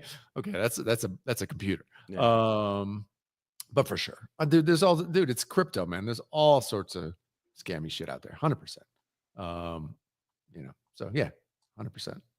Be careful. Yep. PJ and Z says, give a dozen agents some wallets each, some BTC social accounts each, tie them into an AI video generate. What? AI video gen each. Yeah. So like create videos for themselves. Oh, okay. Yeah. But dude, this is like, do I think that's going to happen anytime soon? No, because the tech is still a little too clunky. But yeah, this is all happening. I don't want to go any deeper down the rabbit hole, but there's a lot to go down there. I mean, all I'm saying is we haven't even really started with AI KOLs. Like it's just beginning. We're at the early stuff. It's going to get crazy. And yeah, anybody building AI KOLs and need wallet infrastructure, hit up Emblem Vault because I'm very interested in it. I just think it's going to get really, really interesting really fast. Yeah. I mean, just think about it this way. When you have 10 dudes with wallets and they have a little bit of soul in their wallet, what do they start doing? I don't know. They start getting crazy. They start collapsing. Start getting a little crazy. They start doing shit, right? What the fuck do you think the agents are going to do? They're going to start doing some shit, and it's going to get some fucking crazy ass shit happening in here. I mean, it's happening. I would be real mad if I got socially engineered by like scammed by a team of them. You will get socially engineered. It's just a question of like how bad, dude. Like it's definitely happening. Somebody put out a tweet. I think it was Eric Wall maybe or somebody. He's like, I know there are a lot more bots in my replies, but it's harder for me to figure out which are bots now. And that's real. I don't know for him to say that. It's real, dude. It's real. I mean, 6 months ago, every bot you could see 100%. Now it's like, that's a comment. Wait a minute. Oh, that's an AI. You could still kind of see, oh, wait, that's way too much comment here. Okay, that's an AI. Okay, that's an AI. But it's getting harder because they're processing your tweet. They're looking through your history, and then they're making comments that are relevant. And that's only, bro, it's only going to get like, more intense. Way more. The crypto volume is going to go through the roof. I mean, especially when these things are trading, because these things can trade, tiny small amounts all day long, right? And then there's going to be able to do it. It's going to get insane. The amount of volume that's on chain, and it's probably not going to be a lot of money, the exact amount, but it's probably going to be like tons and tons of trades. Volume, especially volume. I think I put a tweet out, earlier this week, where I want to say it was like 73% or 74% of all volume on Solana was bots. Yeah. And I get ready for that to go to 99%. It's like, you realize crypto may have been built for bots. Like this may, and by bots, I mean AI agents as well. The payment layer may simply have been built we built it all for the computers. Yeah. And like, actually, I'm fine with that. And I'm actually really excited about that because what we're building, we can take a percentage of every single transaction. Like that's true. Emblem should develop an AI bot wallet detector, because I see a problem evolving with like protocol interaction airdrop farming. Tell me, what is that? Like, whenever like you're in testnet and you're gonna give points for airdrops, like you just create an AI and freaking you're gonna get the biggest airdrop. Totally. It's like, hey, use here's testnet, just go back and forth. You know what I mean? They're already doing it. Yeah, they're already doing it. Yeah. So how do you avoid that? So Emblem might have a product that's like, I want them to use the. I just thought of it though. You guys can use it. You can white label my idea. No, I want the bots using our wallet, right? It's like, go for it. It's kind of like what Magic Eden did, where like a lot of people were farming the points, and they found out who was the bots by the amount of trades that they were making. Right. So on testnet, even so, some of the bigger airdrops, they just cut out that wallet that has 1 million transactions. They just get rid of it completely. Yeah. Exactly. What about the Indian kid that was on Jupiter? Well, he was doing 3 trades a day. You know, it's different. You know what I mean? If you're smart and if you're a bot creator, you can do that. Right, you You do have that. the You bot just do have it. a million doing 3 a day rather than Exactly. You have a 1 million wallets. Yeah. Exactly. You just Projects don't do it hate for the us same wallet. talking about this right now. They're like, Hey, somebody's trying to figure it out. Might as well, tell the little guy how it's done. Yeah, So. absolutely. Sure. Yeah. I mean, you just realize that, we realize that not only in crypto, in wider social media, is that the majority of stuff is fake. Like, period. It just is. It's fake. Shit's fake. The followers are fakes. The likes are fakes. The views are fake. It's all this fake, right? Cutting through that is difficult. It's really hard. Like, 100%. and sometimes, like, if you're trading meme coins, the fake shit wins, at least for a short period of time. And so you might make money on the fake shit. Right. So yeah, there's no easy answers, man. This is not like this is the world we live in. Yeah. I'm kind of bullish on, my personal AI agent be able to filter through some of the bullshit and hopefully, feed me more real shit and help me filter through this bullshit. But it's hard, man. This because we're loaded with fucking bullshit. Yeah. 100%. Well, this has been absolutely fun, Adam. We've been live now for 2 hours and 40 minutes, man. My stomach's starting to feel like I need some food. My fatness is showing. Bowl, man. But I would love to give you, a few more minutes to kind of maybe tell people where to come find you or anything you want. Time is yours. Sure. I think if you follow me, Adam A. McBride on X, you'll get kind of lots of Emblem content. Definitely our AI agent, Agent Hustle. Pay attention to him. The token is TNSR. But if you look for Agent Hustle, you'll find him on X. It's like, I think this is the most interesting thing for me right now is, you follow Hustle, you can play with him right now. So you just go to agenthustle.ai, play around. He's got a memory. He'll remember you. You connect your Solana wallet. He'll remember who you are. So you can actually begin like building a relationship with him now, if that makes sense, where you can kind of tell him what you're looking at, what you're thinking about trading and stuff like that. He'll start learning about you right now. And so when the bot goes live, meaning the trading bot aspect of Agent Hustle, that memory will pull in and you'll be able to basically, start building a relationship, to use the kind of humanistic term. And when he's able to trade, I think it's going to be fun to see where it goes. It's going to be a lot to build. Certainly not going to be perfect out the box, but this is the future, guys. Like, this is the future. This is the way people are going to interact with Web3 in the future. And, start building that relationship now because it's going to be fun. It's going to be awesome. Love it. Yeah, man. Have a All great right, weekend, guys. You too. Talk soon. See you, man. Absolutely awesome as always. I love having those guys on. So this is a new thing we're gonna be doing with Emblem Vault. It's every Friday for about an hour, kind of locking up the rest of the week. Right, I love that. It's kind of like finishing up with Adam and Jake, and we're gonna have like Bunzi on for episode. We're gonna have Shannon. We're gonna have Chris Dev. It's gonna be an amazing experience, kind of every single week. So tune in for that every Friday around 12:30 Eastern time. Appreciate you guys, and we have 280 people in here on a Friday, and really happy about that. So. Yep, I'm excited about it too, because those guys really get good insight from different ecosystems, and they're anchored here in the Bitcoin ecosystem. So it's really good to see their perspectives. But we appreciate each and every one of you guys tuning in and hanging out with us. We hope that you guys learned at least one thing from the show today. That's our main goal, right?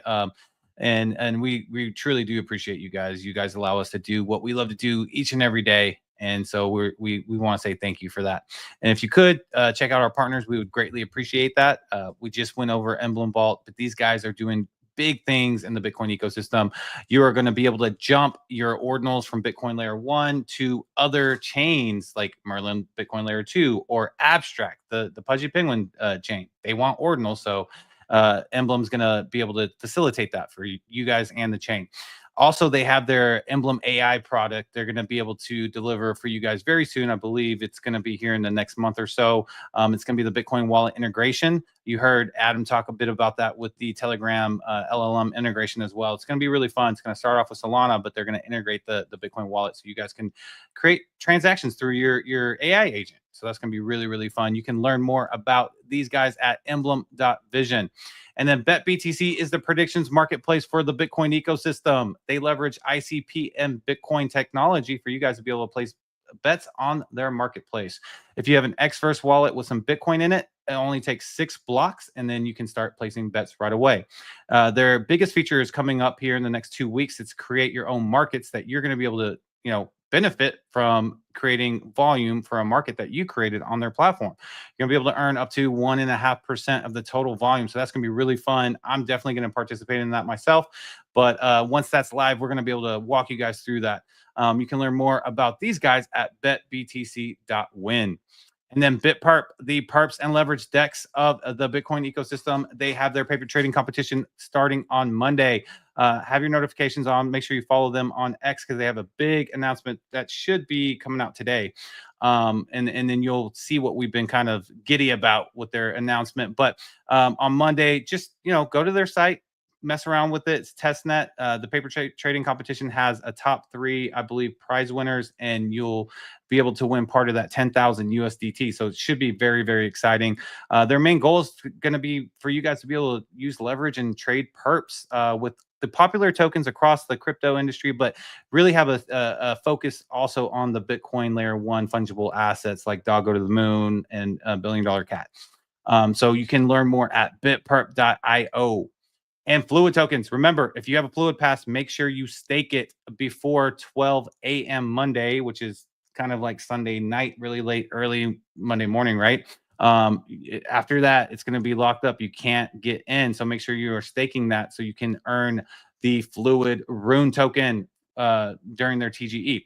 Also, these guys were the first to introduce retail staking vaults. So if you're a founder of an Ordinal collection or you etched a rune, deployed a BRC20, anything like that, and you want your holders to be able to stake those assets to earn something else, reach out to Raul, the CTO of Fluid Tokens. He'll get you set up with a staking vault. And you can learn more at fluidtokens.com and make sure to click on the Bitcoin icon once you get there. And a Merlin Chain, your #1 scaling solution for Bitcoin native L1 assets and protocols. If you are a builder on Bitcoin Layer 1 and you also want to expand a bit into a more flexible and fast environment, you can expand to Merlin Chain. They have builder grants there, and all you got to do is apply and have a serious mindset as a builder, and it doesn't hurt to try. They have great builder support. We've seen it firsthand.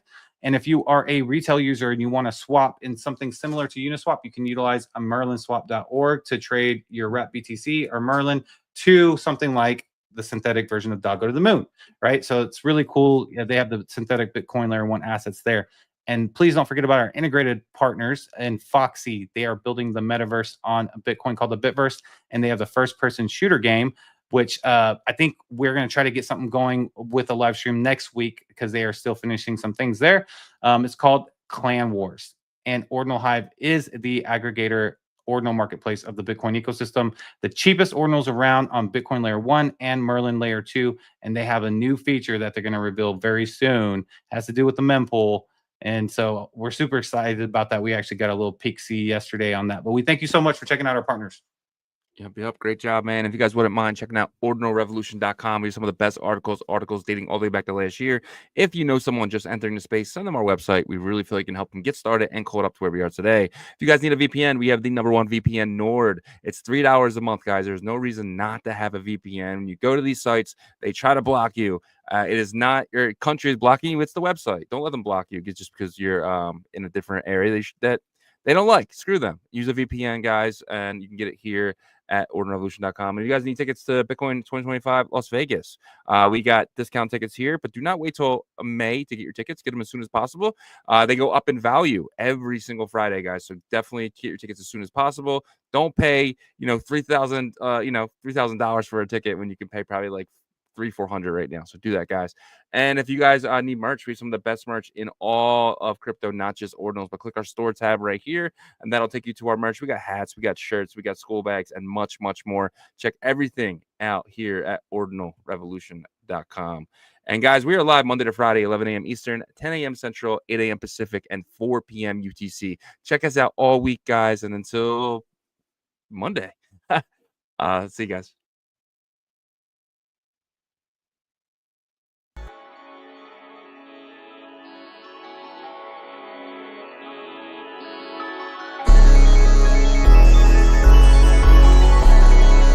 We OG, we OG, oh no, G.